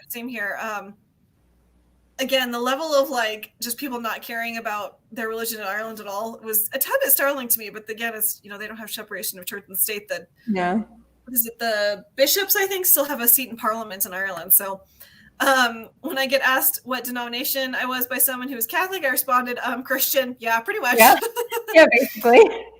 I gotta go. Talk to you later. Okay, thank you so much for being here, Rosie. I deeply appreciate you, lady. Thank you. You've just come in and just been a lovely person to have in my chat. So thank you so much. I love the Southwest. Amen. I love the Southwest. That's where I belong. You just see more of it. I really do. Yeah. And I've heard you've never been to Phoenix. Is this correct? Maybe. I love Phoenix. Yeah, I've never been. That's where all my dance competitions were. I could do that. I'd do that 7-hour drive like in a heartbeat because I know it so well. I adore Phoenix. That's awesome. We need to go there then. We need like a little road trip plan. We should. Like legit. I love, because like driving through Window Rock and like the Navajo Nation, like all of that. Oh, if we were to stop and take pictures at Window Rock, I've never stopped at Window Rock, but that is such a beautiful area. It's just stunning. Yeah, that's amazing. It's like one of the corners of the U.S. that I've never really like deeply explored. I've gone up and down California all the way to like the Mexico border and past that, but I've never really explored Southwest really. Oh, girl, I would be so down to do a tour of the Southwest because like I've never been to the Four Corners area and I've heard that's a really beautiful area. And like northern New Mexico up in Farmington, we have our own version of Chaco Canyon. It's an abandoned Indian village, and like it's the most incredible thing, like climbing the ladders and seeing where they like have sacrifices, the dances, and all the window, like the wall paintings are still there. Like that would be amazing. Incredible. Yeah, it's incredible. So yeah. Taos, is that how you pronounce it? Yes. Okay, so I've been there 2 or 3 times as well. Okay. I love Taos. I love everything about it. It's really interesting. Yeah, Taos is like it's internationally famous, weirdly enough, because of like the skiing and the art galleries. I was really surprised by both of those. Yes, it's internationally famous. They have great nachos. Oh, do they? Yeah, they have great nachos. It's so funny. Yeah, Taos is a weird place. I've actually never been there. Oh, really? To Taos? No, I haven't. My mom has, but I've never been to Taos. Okay, yeah, no, definitely add it to your list. Or like, again, just do a road trip or something. It's amazing. Yes, exactly. The thin atmosphere in the mountains and lower oxygen levels takes a toll on the body. It really does. It's funny, when I was an Irish dancer, our studio was at the foot of the mountains. So it's like, even just being in Albuquerque, there's a difference between being in the foot of the mountains and on the west side, which is where I live. And when we go down to Phoenix, because that's where most of our dance competitions were, all of the girls from Albuquerque could breathe and none of the other girls could. We're like, if we can breathe in Albuquerque, we can breathe anywhere. Yeah. I've been on like hiking, climbing trips like that. You can tell that people are not used to altitude because we're suffering. And the ones they're fine. Yeah. Yes, absolutely. And that's why all the baseball teams come here to train, because if they can breathe in this air, they can play anywhere. Yeah, no, that makes a lot of sense. Yeah, I'll take dry heat over here. Absolutely, same here. So, so there's something. So we got way derailed, but there's something that you brought up. Good luck remembering it. At this point, I'd be like, I have no idea. I know. I'm like trying to like pull to mind what you were saying, but we were talking about kind of standing in your power and standing in who you're called to be, and one of the things that you and I are very passionate about, and that we're trying to drive home to people, is that if you have a gift, is you have a talent, you should not sit on that talent, and that you need to be very intentional with it, because, and this is my perspective, we can sit behind these screens because we all know that like the Geeks and Gamers Nerdrotic, like we're all branches. If you think of like the Yggdrasil, the world tree, we're all branches kind of of that community. There's the big trunk, and then there's like all these branches branching out that we've all found and found a community in, or fellowship, to use Gary's phrase. We can sit here and complain till we're blue in the face, but if we're not actively trying to change the crap show that we're in right now, all we're doing is complaining, and we're not going to change anything. Complaining is not going to change anything. I'm sorry, it's just not. If you're not actively contributing to fixing the situation, then kind of what are we doing? So I know this is something we're both deeply passionate about, and I have met two people. It's so funny. When I really started standing and standing in what I believe God has been calling me to for like since I was 18, when I finally made a decision like, yes, I'm going to do this thing, the amount of doors that opened up and the amount of blessings that have just poured into my life it's almost like I feel a little frozen because I'm like, God, what are you doing? I wasn't prepared for this. He's like, well, you asked for it. Like, yeah, exactly. But I've met two people that literally after talk, and I'm trying to sound egotistical. I'm not trying to sound like stroke my own feathers. It's not what I'm doing. But I realized that when I started standing in my power, that's when I realized I was doing something worthwhile and that God wanted me to do. Mm-hmm. And two people approached me and they said, I want to do this thing. Can you help me? And I said, of course I'm going to help you. This is what I'm passionate about.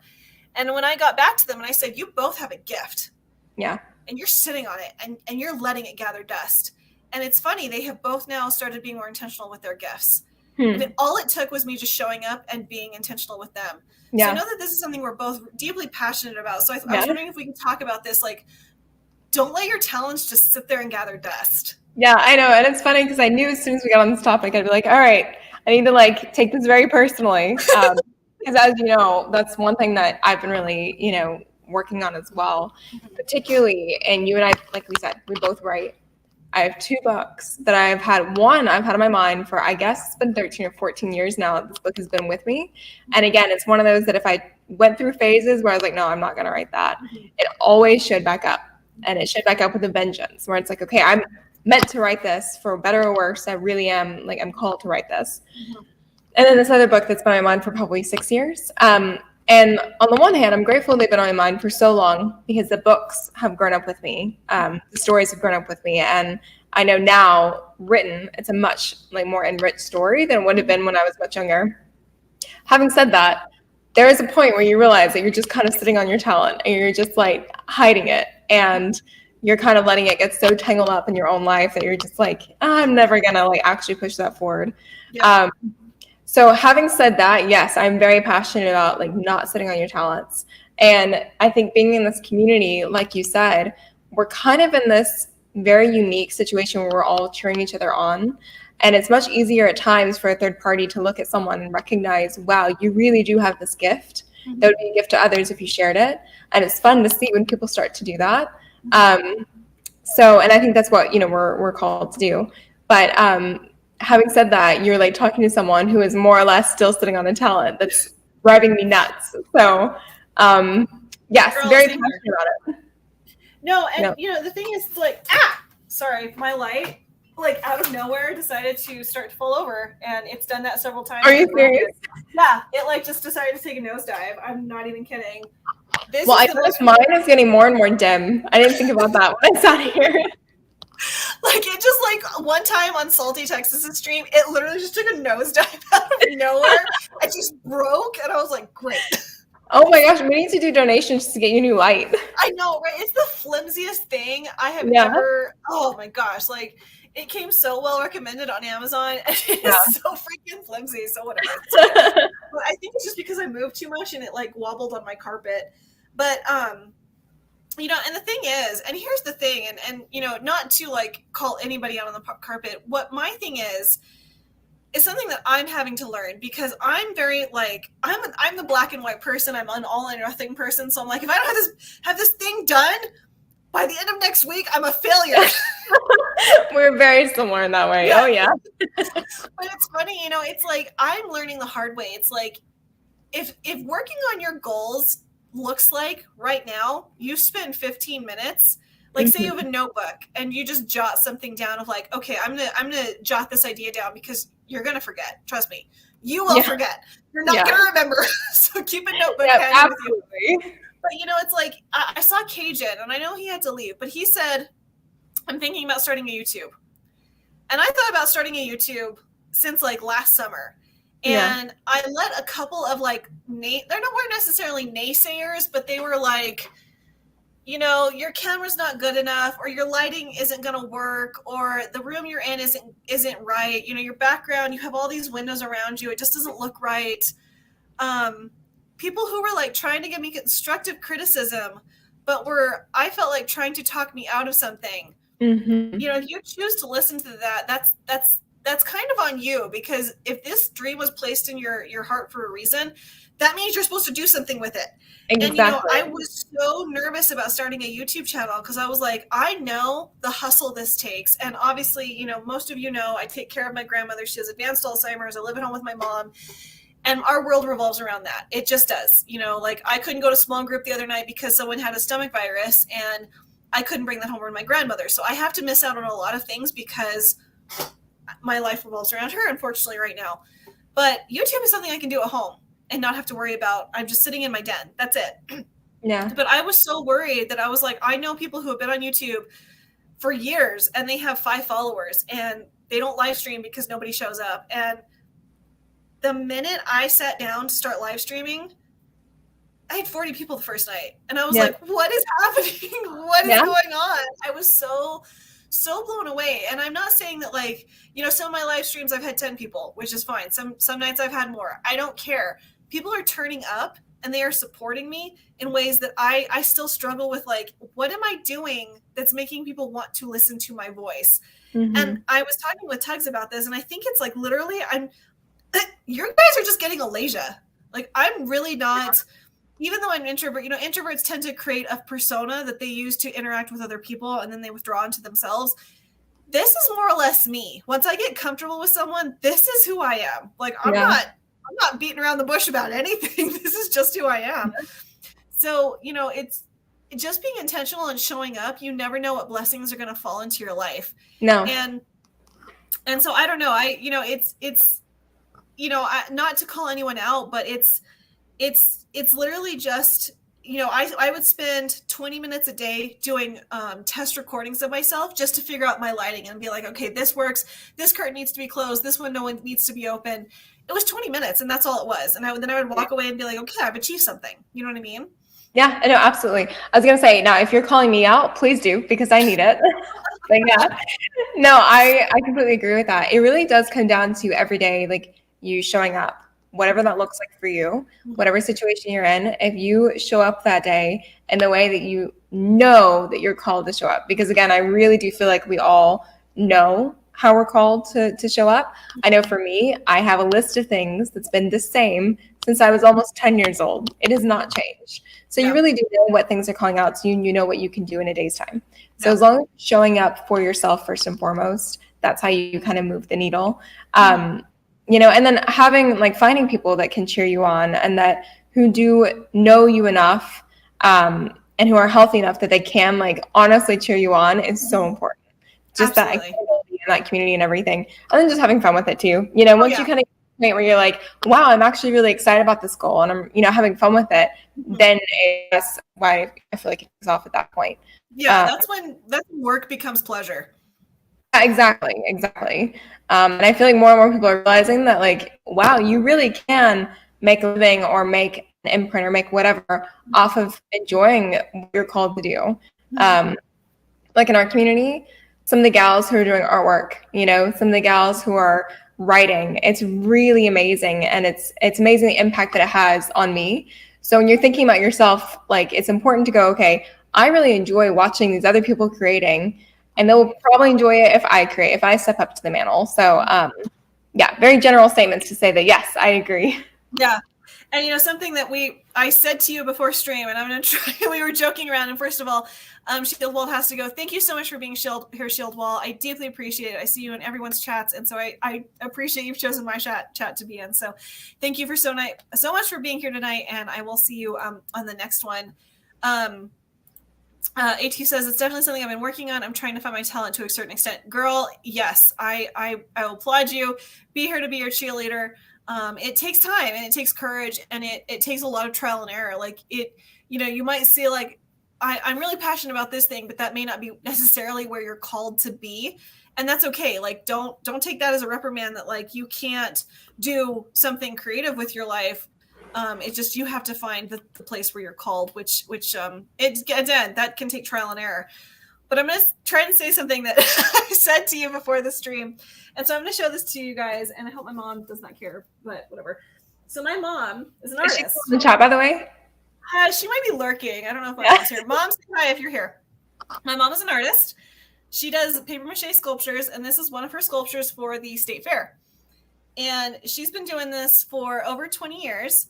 I've helped her since I was about 9. And she's been at international shows. She's a name to be recognized here in Albuquerque. And the thing is, like, this looks really impressive. She sculpts simply because it gives her joy. Like, she's not out here like I'm going to be the biggest sculpture artist in New Mexico. No, she literally, they make her laugh. She's doing it because they bring her joy. And it's so funny, you know, she's an incredibly humble artist. She's not one of these egotistical artists. And trust me, I know this because I've lived with her all my whole life and I deal with this every single day. You know, she doesn't believe that people like either remember her work or want to seek her out to find new pieces. But the amount of people who, one, recognize her name here in Albuquerque is just amazing. And that, two, will tell us a story of like how a rabbit or one of her dogs or one of her big sexy chickens who are well endowed, shall we say, or one of her sexy poodles or one of her gangster bulldogs, they'll sit them like on their kitchen counter and they'll come up to her and say like, I bought that at a really rough time in my life. And every time I walk into the kitchen, it makes me smile. And that like your art brought me so much hope that there's still beauty and good in the world. And so the thing is, if you have a talent that you just like, it just brings you joy, you just enjoy doing, you never know if that talent and that beauty that you're putting to the world is going to affect someone else in a really positive way. That's the thing I think being intentional with our gifts, you know, I'm passionate about Tolkien. Look at the level of beauty he put into the world and inspired so many people. Mm-hmm. Now, that fantasy genre has been twisted and corrupted by really angry touch star feminists who they need help. They need a lot of help. But, you know, it's like, think of like, if he hadn't shared that with us, if C.S. Lewis hadn't shared Narnia with us, where would we be without that level of beauty in the world? And those were talents that they acted upon. So that's the thing. I think that, you know, even if and here's the thing, you don't have to go like viral. And I think that social media has really put that pressure on our psyche that you have to be viral in order to be considered a success. No, you don't. If you change one person's life, you've made one person's life that much better. Like, you know, say you publish your book and it doesn't sell 1,000 copies immediately, but those 800 people that bought your book, you've changed their lives, even in the most minimal way. And so I think that like, you know, finding your talent or acting upon your talent is a way of putting beauty back into the world, which is like literally, and Jeremy Boring from the Daily Wire has said this, we are literally commanded to create beautiful things. Yeah. Like, that is a commandment. We are commanded to lift up thine eyes and look to the horizon. That is a call to be hopeful. And I'm stealing Jeremy's words, but I deeply agree with this, that we are called to be hopeful and we are called to create. So, you know, that's my spiel and I'm sticking to it, that we are, you know, if you have a talent that puts beauty out there, you know, don't be afraid to share it with others because you never know the impact you're going to have. And this is one of those moments where I'm just like, yes, preach. That's amazing. I completely agree. And I think one of the things that I think this is a way that we kind of discount ourselves is our talent or what we believe or whatever, it's very familiar to ourselves. You know, even like this conversation, I've thought about these topics for a long time. You know, I've mulled them over internally. When you and I are talking privately, that's when I'm like, I'm learning from you and vice versa. And it's like such a fun conversation.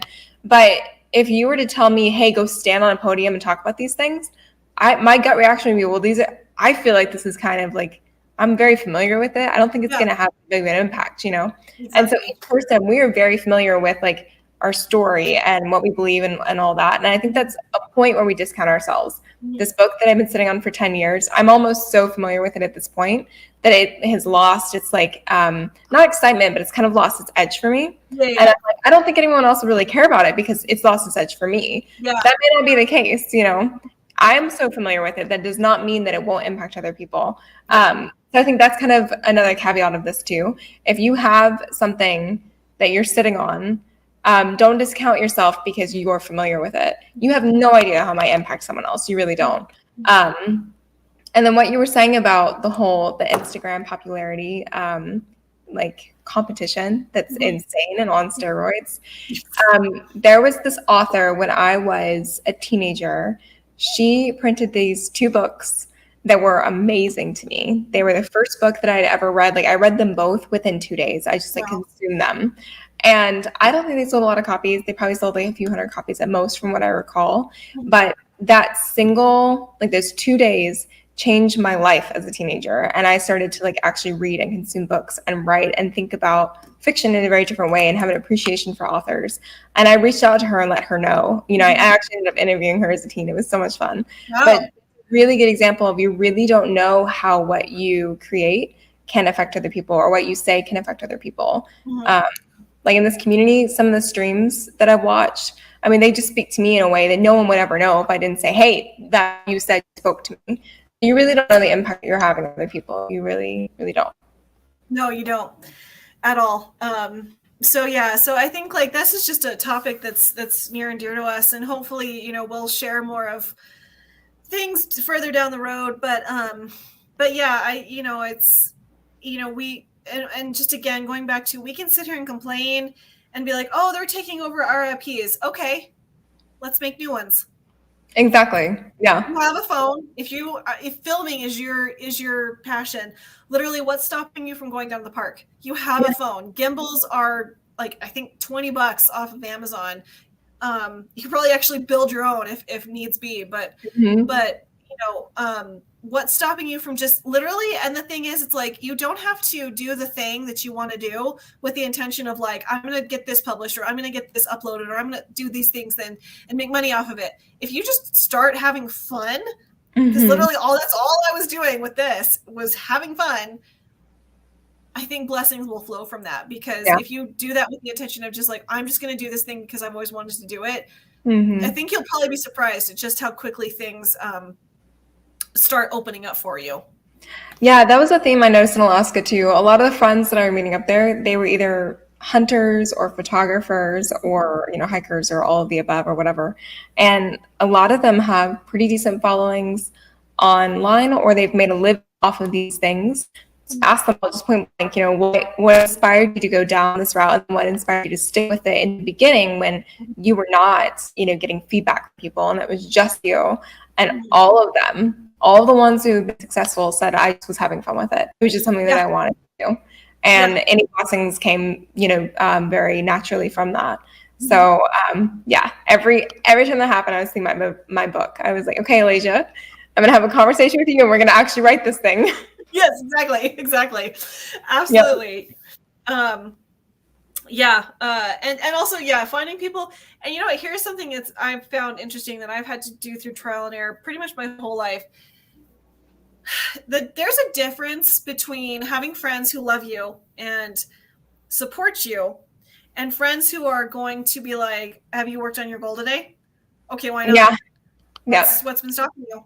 And also people who are like, and I think that I have met throughout my life people who are not standing in their gift, and they become jealous of people who have the courage to stand in their gift, and they try to, in the politest, most loving way possible, talk you out of doing something. because they're not standing in theirs. And that to me is more hurtful than someone who's like, you can't write, you can't video, you can't do this. Like, what do you can't paint? Like, you're not talented. It's more hurtful for me to say someone like, you know what, I don't think that you should do that. Like, and here's why. There's so many authors out there.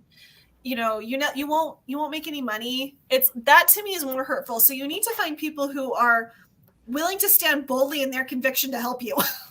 Right, absolutely. I don't have a stomach for that. I don't. No. I remember writing down years ago, there are three kinds of people. People who are outright threatened by you and will try to sabotage you. People who are threatened by you and will do the passive aggressive, they do care about you. They actually do deeply care, but they're still either threatened or it shines a light on their lack of it or their inaction. And so what they do is they do the whole like, hey, sweetie, you really should, consider not doing what you're doing. And then there's people who are healthy and whole and are like, hey, I think it's great that you're doing what you're doing. No, you don't have it figured out. You'll figure it out as you go because you are a strong, capable human being. So go, And I think that is one of the easiest ways to weed through who should actually be in your inner circle. And if you're able to take that as information and not be hurt by it and just take it as, hey, this person's not able to hold this, and that's fine. That means that they don't need to have access to that information about me. Then that's great. Like you are building your community. Again, where it can get a little bit hurtful is if it's someone that has been in your inner circle for a long time and then you level up and they're not able to take that can get a little bit hard. But again, use it as an opportunity to develop yourself and to push yourself forward. If you don't, you can look at them and see exactly what level you will stay at. So. Exactly. And and someone and people who can keep up with you intellectually, artistically, creatively, people who are willing to run that race with you, even if they're just your support system. That's really, really important. And again, like what you just said, also comes back to setting boundaries, because there are people who have had access to me for a long time, but they're the second tier people you mentioned, that they deeply care about you, but they try to talk you out of things because they're either unwilling or unable to step up and pursue that goal or that dream. Holding them at arm's length or kind of cutting off their access to something that they've had access to or just have full access to in the past, setting that boundary is really hard and hurtful. But the thing is, again, we're not called to a spirit of timidity and fear. We're called to stand bold. And again, I think this is just the whole stream of this stream. The theme of this stream is standing boldly. And to have people who are going to stand boldly with you. Again, you still love that person and you still care about them and you still want what's best for them. But if they can't keep up with you, you ultimately have to make a decision. Do I keep standing with them, or do I pursue this thing that I know I'm supposed to pursue? Yeah, exactly. And where it gets a little bit like, again, until you really start to learn these lessons, which unfortunately is just through experience, you have to learn through experience, we each do. But we're called to community. I've not met a successful person who just did it on their own. We all have community and it's very healthy. I think that, again, like anything, there are caveats to that as well. And one of it is what you just described. The other version of that is people who it's almost a codependency. I think women especially, we're kind of prone to this, can take on too much of the other person's journey for them and say, well, I'll carry this for you. We are not called to that. There was a moment recently that you and I both, we were joking, and hopefully you don't mind me sharing this. But general statement, we were joking about there have been times in our friendship where it's like I have hit up against a personal challenge that I'm working on. You've hit up against a personal challenge. And we both feel like we're kind of like crawling along the battlefield, a little bloodied, a little bruised. And we're just like, hey, I see you. You got this. I'm here if you need me, but I'm also crawling. Yes. And then, both on our own, learning how to stand again. And then, and there are times like that where like you cannot carry the other person. They have to walk their own walk. But being able to like, I see you is helpful. I see you. And literally just being there, knowing that someone is there for you is so helpful. Like, I don't need, and like occasionally, I need to vent to you, or I need to kind of pour out to you just to get this off my chest. But then you pick up and you keep walking. Like that is exactly. ultimately what happens. Yeah. It's like, hey, I hear you, here are my thoughts, and we're gonna keep walking. And like, I can't hear this for you, but I hear you and I see you and understand what you're going through. I'm going through something similar, and we're gonna get through this. But you have to make the personal decision to get back up. Right, exactly. To not stay on the battlefield, but to like move yourself off, Yes, and get out of the trench. It's like throwing bandages at each other, like, here, just take it. It's really funny. Yeah. So yeah, I think but it's really fun. Like, it's been really fun for me to learn community on such a deeper level as I've gotten older, and because the high school drama, which it's funny, I really skipped over a lot of high school drama. I had very little drama in my high school life. I saw it from afar to an extent, but like, I, again, had no respect for it. Peer pressure did not matter to me. But then in my adult life, that's when I realized, wow, high school drama apparently does not end in high school. That was a shock to me. Did not know that. And so learning, like, that was a shock initially, and then learning how to navigate that in a way where, again, you don't take it personally. It's not personal. And then you find people who are actually healthy enough to be able to stand with you. So it makes a big difference. Yes, it really does. It really, really does. And then people who are just going to leave the noise behind. Yeah. Really important. I'm like, no, I don't have time for this. I am way too busy for this level of noise. Like, you guys have fun with your noise, but no, moving on. Exactly. Yep. It's great. It really is. It really is. But you really do. You find your tribe, as you learn to like use your voice and stand in that, you really do find the people who can run with that. Yeah. Brian says, I always try to support my friends in their endeavors. I think it's important that they know there's someone on their side. Absolutely. And Brian, again, like, he is now officially my internet dad.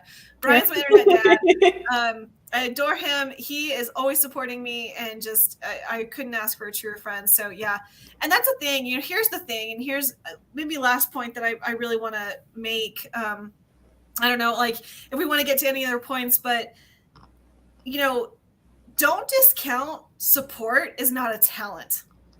Yeah. Again, your support is a talent. Yeah. Because where would we be without support?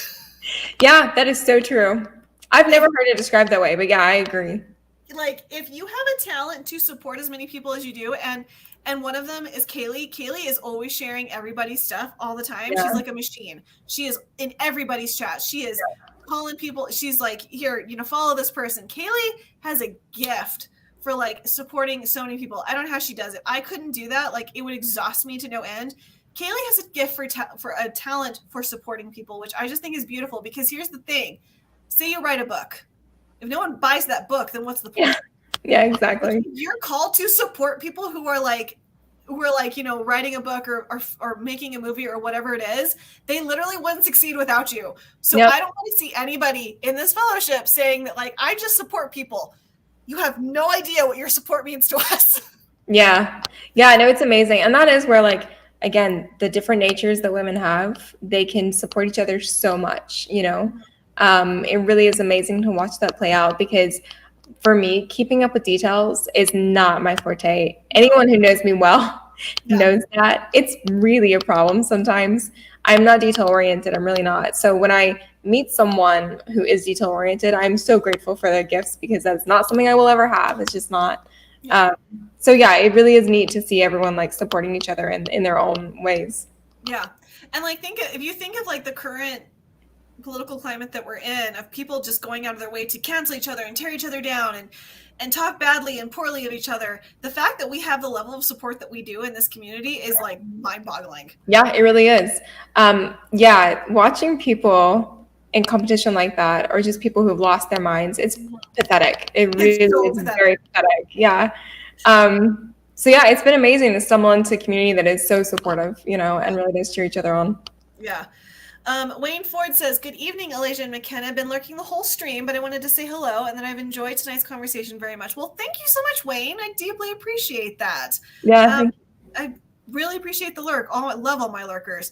Thank you, Alasia. That makes me smile and feel good. You are welcome. You are my and I mean this genuinely. I'm really glad to know that, our guys have stuck around too, because this is something I was genuinely concerned about. We did not market this as kind of like a woman's heart and soul kind of live stream. Yeah. We just both knew that a lot of our topics, we've been leaning this way. We really have. And so I almost wanted to put a disclaimer, like, as a man, I guess this is a good chance to like hear just two women speak about what's on our minds, you know, insight into our complicated, crazy worlds that we have to understand. Yeah. But no, it really is great that you guys are here and, you know, support everything. It's very appreciated. It really is. It really is. Because all my lads are going to leave. And I like, for some odd reason, it's so funny when I stream on other people's channels, I wind up on channels with it's all men and just me. Like, I very rarely end up on streams that have any other women. That's actually been very like your stream I did with Max. Yeah. And like a couple others like here and there, but like I've been invited onto a lot of late night people streaming. And I will literally be the only girl. So I've like attracted, I feel like, a large amount of men, which is so, I don't know, maybe that's like God's way of saying like, stop thinking there are any good men because you're surrounded by them. I was like, at some point I was like, she'll recognize she's surrounded by him, but whenever. Yeah. I'm just stubborn and mule-headed. That's the, and I like being self-pitying. That's the thing. That's a comfort zone for me, is being self-pitying because I've been there for so long. It's being happy and being bold and being like contented with like where I am is a very raw and new place for me to be. So being self-pitying and being like, depressed is the wrong word, but for lack of a better one off the top of my head, that's a comfort zone for me. And that's really pathetic to say that, just hearing me say that out loud, but it's the truth. So to be bold and stand like this and to be genuinely happy, that's a new experience for me. So I'm getting there. Have you ever studied, so this shows you how much an interest it is for me, but have you ever studied the neurological reasoning for that, like physical? Yeah. So if we have a pattern, like a mental pattern that we repeat to ourselves over a course of years, neurologically, your synapses and everything, you are wired to repeat that pattern. And so that's why, neurologically speaking, physically speaking, you are actually rewiring everything in your brain when you're trying to reinstitute a new pattern. So it's actually like your body even takes on the habit. That is fascinating and makes so much sense. Doesn't it? Yeah. When I learned that, I was like, okay, thank God it's not just my willpower that's failing me. It's no, you're actually dealing with yourself emotionally, spiritually, and physically. You have to approach all three with the same amount of clout. Yeah. Wow. Yeah. I had not thought about that at all, but that makes so much sense, because when I laugh and joke with my mom or I laugh and joke with my small group, it's almost like a dopamine rush for me. I'm like, what is wrong with me? Yeah, nope. It's very, very natural. It just, so like I love studying the brain, and I get to my mom, she's spent years studying the brain, so I've learned a lot from her. But studying the brain is very helpful. You learn a lot about yourself. Some things you're like, okay, thank God, that makes a lot of sense. Other things you're like, really, I have to deal with that.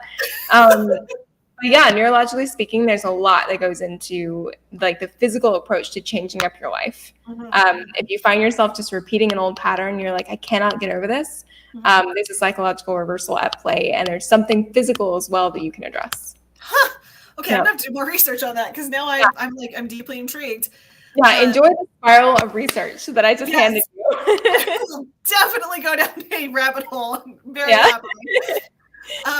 The comfort of an emotional martyr. Amen, Brian. Amen. Yeah. That's definitely a different way of looking at it. As a supporter, I've never really thought of it that way. I know being a supporter is one of the things God has called me to do in this time of my life. Absolutely, girl. Absolutely. Don't ever, ever, ever think the lesser of yourself for being a supporter. Like, if I didn't have people in my chat, I probably would have given up on this like a month ago. So the fact that people turn out is just like, it's so humbling for me, because I've never been a spotlight seeking person. So the fact that people turn up and support me is just like, you'll never know what that means to me. So I don't want to hear anybody talking down to themselves that they're a supporter, because we wouldn't be here without you. Behavior modification, it always starts small with just changing small habits. Eventually it becomes easier as they add up as a whole.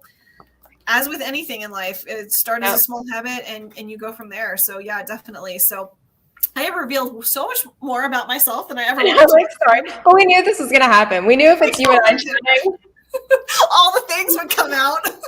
Yeah, it's like, okay, I'm going to that part of my life. All right, let's do this. Let's do it. Yeah, like, and now everyone knows what my love language. Well, they know what my first love language is. I haven't said what my second love language is, which I'm not going to say because God knows what'll happen. But I'll tell you privately. But you're ballsier than I am. I've not even brought out my love languages. I'm like, no, that stays private. Well, the thing is, it's like, here's the thing, and you know what? I will say why I brought that up and why I'm willing to share that part of myself.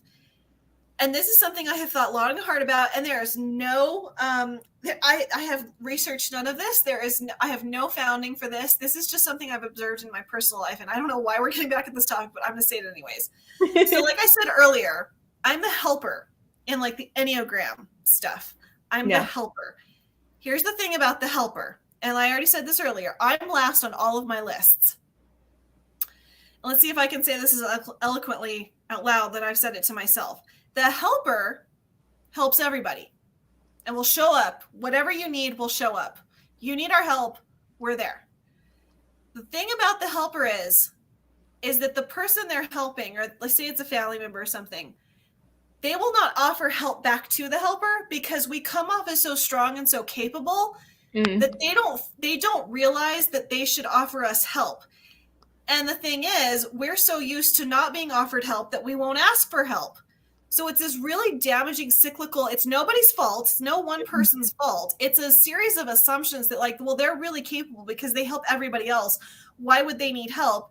And also they don't ask for help, but we think that them not offering help is that they think we're not worthy of help. So we don't therefore ask for help. Yeah. Yeah. So it's this really awful cyclical thing that we get to in our own heads that I deal with all the time.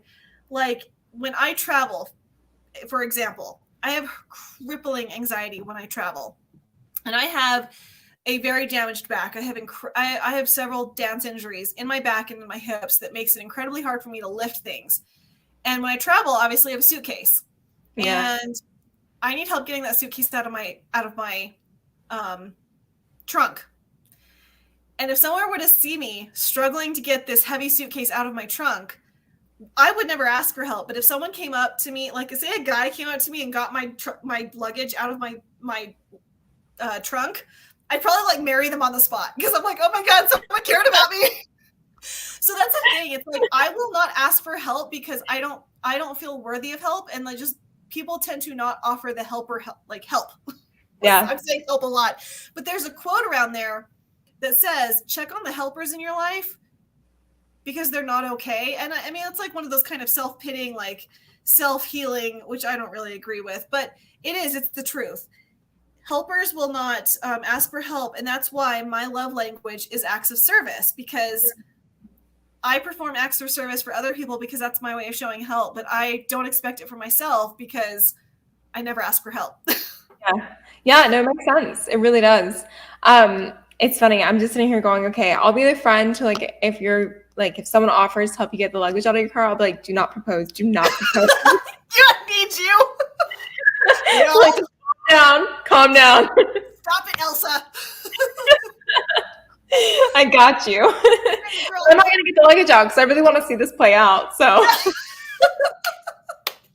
it'll literally be frozen. We will literally get frozen.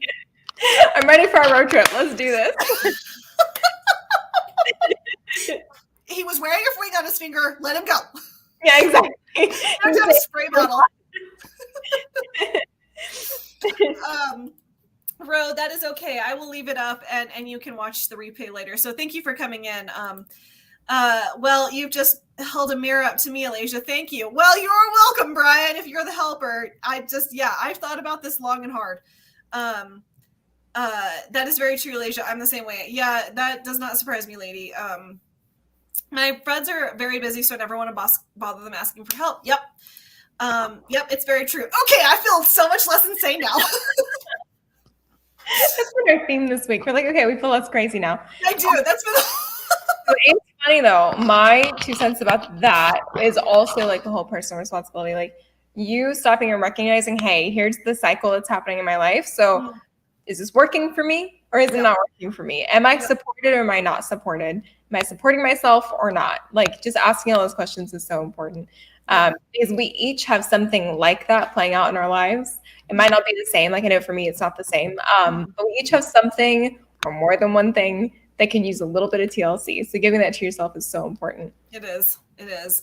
And, there's, for me, what has taken me getting to this point, and even I know I still have so much left that I need to heal and deal with and address in my own life. What made me get to this point, like sitting here in this chair, was I woke up one day, excuse me, and I was like, I'm tired of feeling like this. I'm just like legitimately tired of feeling like this. I'm tired of it being hard to get out of bed or not having a reason to get out of bed or feeling like I want to give up. I'm just tired of this. And I'm done. I am officially done feeling like this. Yeah. So sometimes you have to get to that point of being like, either I give up or I fix it. Yeah. Yeah. Sometimes you literally have to get to that point. You kind of hit that wall. It's somewhere I was saying, it's like you hit a wall where you're like, okay, I've been surviving. I am not called for that. That is not what I'm supposed to be, how I'm supposed to be living. And then you decide, okay, what am I going to do about it? Mm-hmm. Yeah, literally. Absolutely. Yeah. So yeah, I surviving is, I can get you through tough times, but you're right. We are not called to do that. And it's, here's the thing. God did not, he never promised us an easy life. Every pastor will say that he never promised us an easy life, but he didn't want us to not enjoy life. Like we weren't made to just be sad all the time. Yeah. It's funny though, because every time I hear that, I, and this is like a whole other conversation. We don't have to get into this, but I actually disagree with the main things that I hear said about that. Mm-hmm. There's nowhere that God said, and I guess it's kind of what you're saying. There's nowhere that God said, go have a terrible life, go struggle. He said, look to the horizon. Like, where am I? And he promised abundance and he promised his love and his, and I think so many of us to justify, it's weird to me. It's almost part of the victim mentality to justify our struggle. We say, well, God said that I'm going to struggle. So I'm struggling. Nothing I can do with it. And I was like, no. That's not what he said. Yeah. He said, look to him and live exactly. as a daughter. So.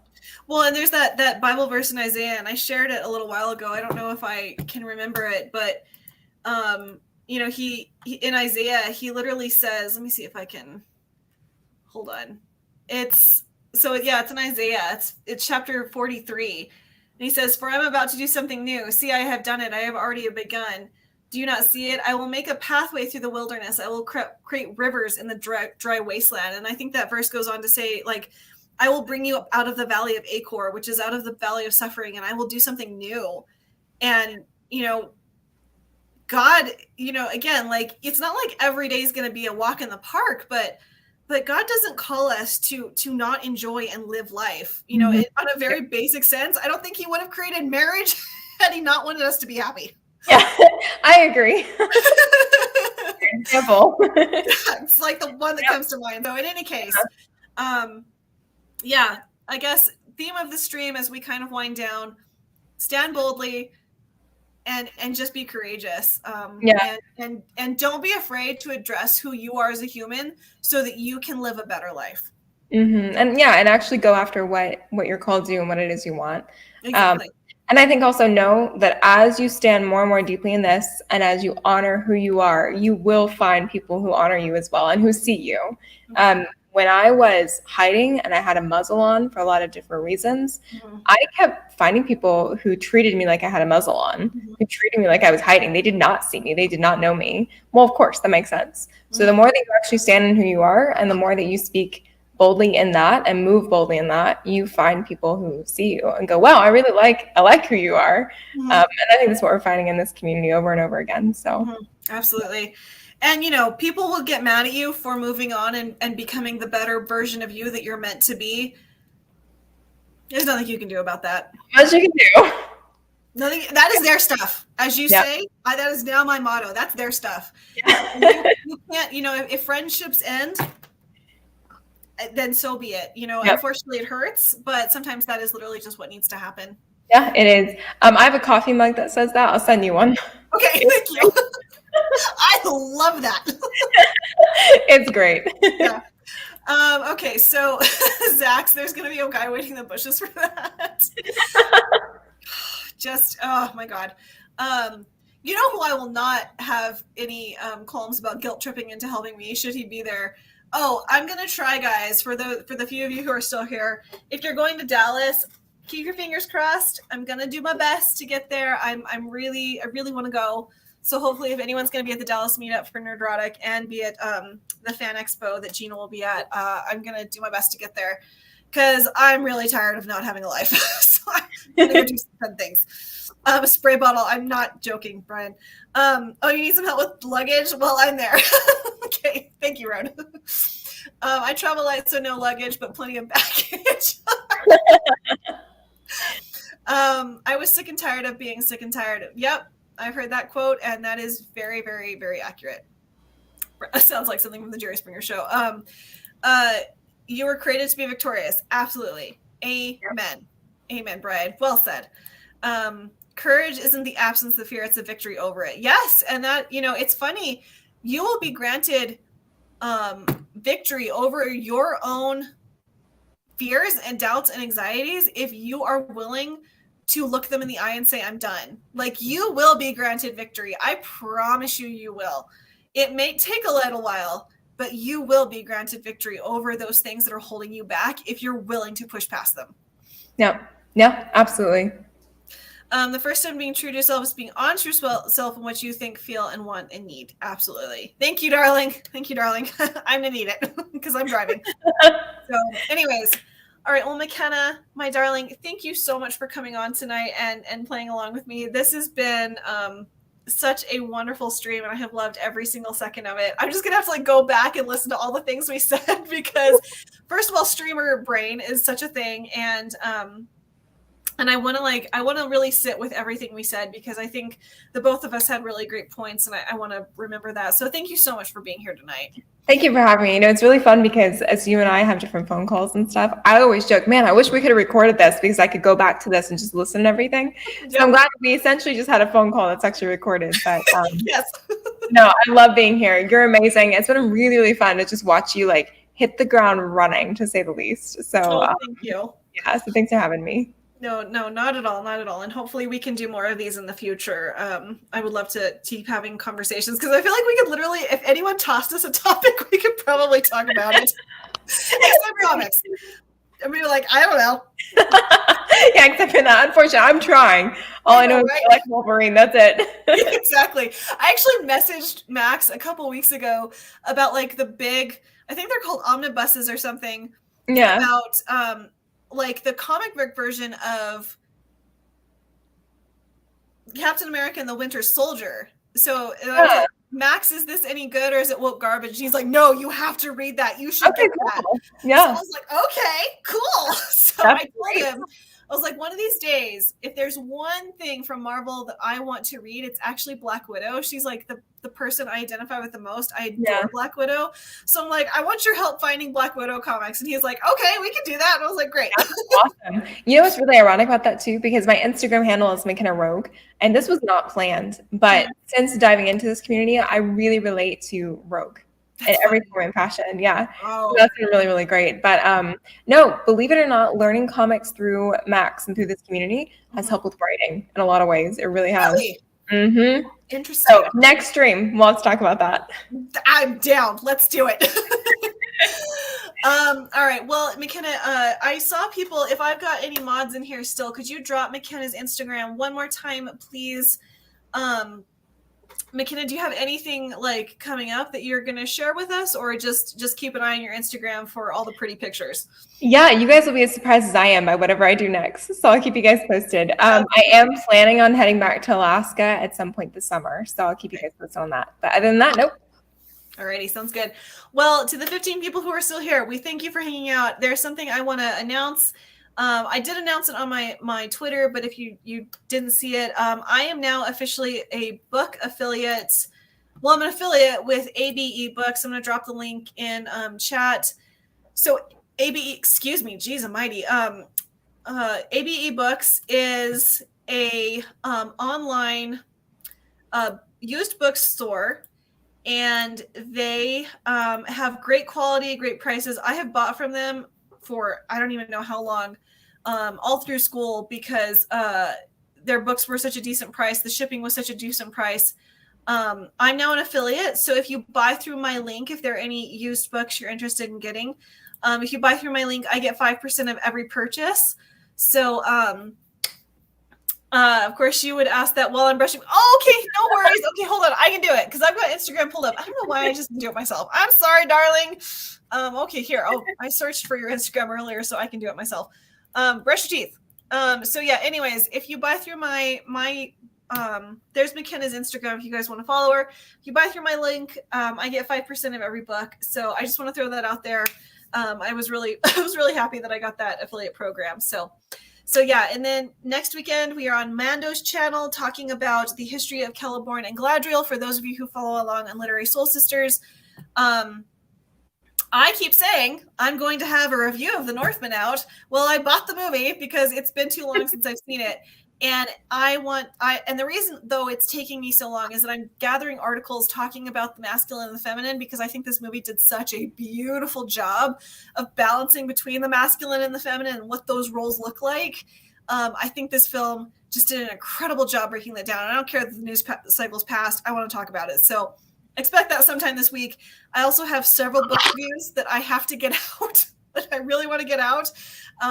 One is about Daughter of Rome by Tasha Afshar. The other is Redeeming Love by Francine Rivers. Two very sappy love stories, but I don't know if God's preparing my heart for something, but as your girl has hated romance since the moment she came out of the womb, and all of a sudden I'm reading about all this biblical and godly romance, and I'm like, what is wrong with me? So, I've been doing the same. That's so weird. I haven't even told you that. I've been on the same thing over here. That is so odd because I've always hated romance. And then the last month, it's been straight romance. I'm like, I'm cracking. That's what's happening. Girl, we are cut from the same cloth. I know, it's weird. Oh my guys, the amount of times that this has happened to us, we're like, hold on, same. Yeah, I was never going to share it because I was too ashamed. I was like, oh no, I'm taking that to my grave. But yeah, no, it's been like pure romance the last at least month and a half. Oh, that's funny. That is so funny. Yeah. I'll add this to my list now. Yeah. I was like over here saying add to list, but yes, well, I have plenty of biblical historical romances for you. I've just been loving them, and I cannot stand Hallmark Channel. Yeah. I don't like romance in any way, shape, or form. My grandmother loved all those Amish. Yeah. Those Amish. It makes me cringe. Right, they're so cringy. And now I see them. There's a whole shelf of them at my favorite thrift shop, and I'm like, do I want to try those? I'll go get them now. If we get to that level, I feel like we need to have someone checking on our sanity.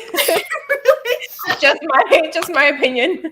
I totally agree with that. Toss a bucket of cold water on us or something. Yeah, exactly.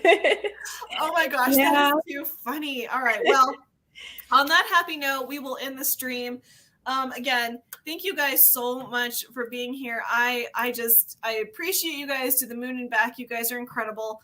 So, okay, hold on. I've got one last donation from Zax for $5. Thank you both for being the insightful both for the insightful conversation. I hate how Streamlabs cuts it off and makes all the weird. So thank you so much Zax, you're very welcome. Like literally, McKenna is not joking when I'm just saying this is a phone call for us. This is a normal conversation for us. This is how we talk to each other. Yep. So, whenever we're just we have a lot of this bottled up, we'll call each other and be like, hey, what do you think about this? And it's a deep, long conversation. Mm-hmm. Yep, exactly. So anyways, all right. Okay, I almost knocked off over this sculpture that my mother spent years making. Oh my god. That would have been fun. So anyways, all right. I'm gonna end the stream on that happy note. Thank you guys so much for being here. Have a lovely night, and we will see you guys later. Bye guys. Bye.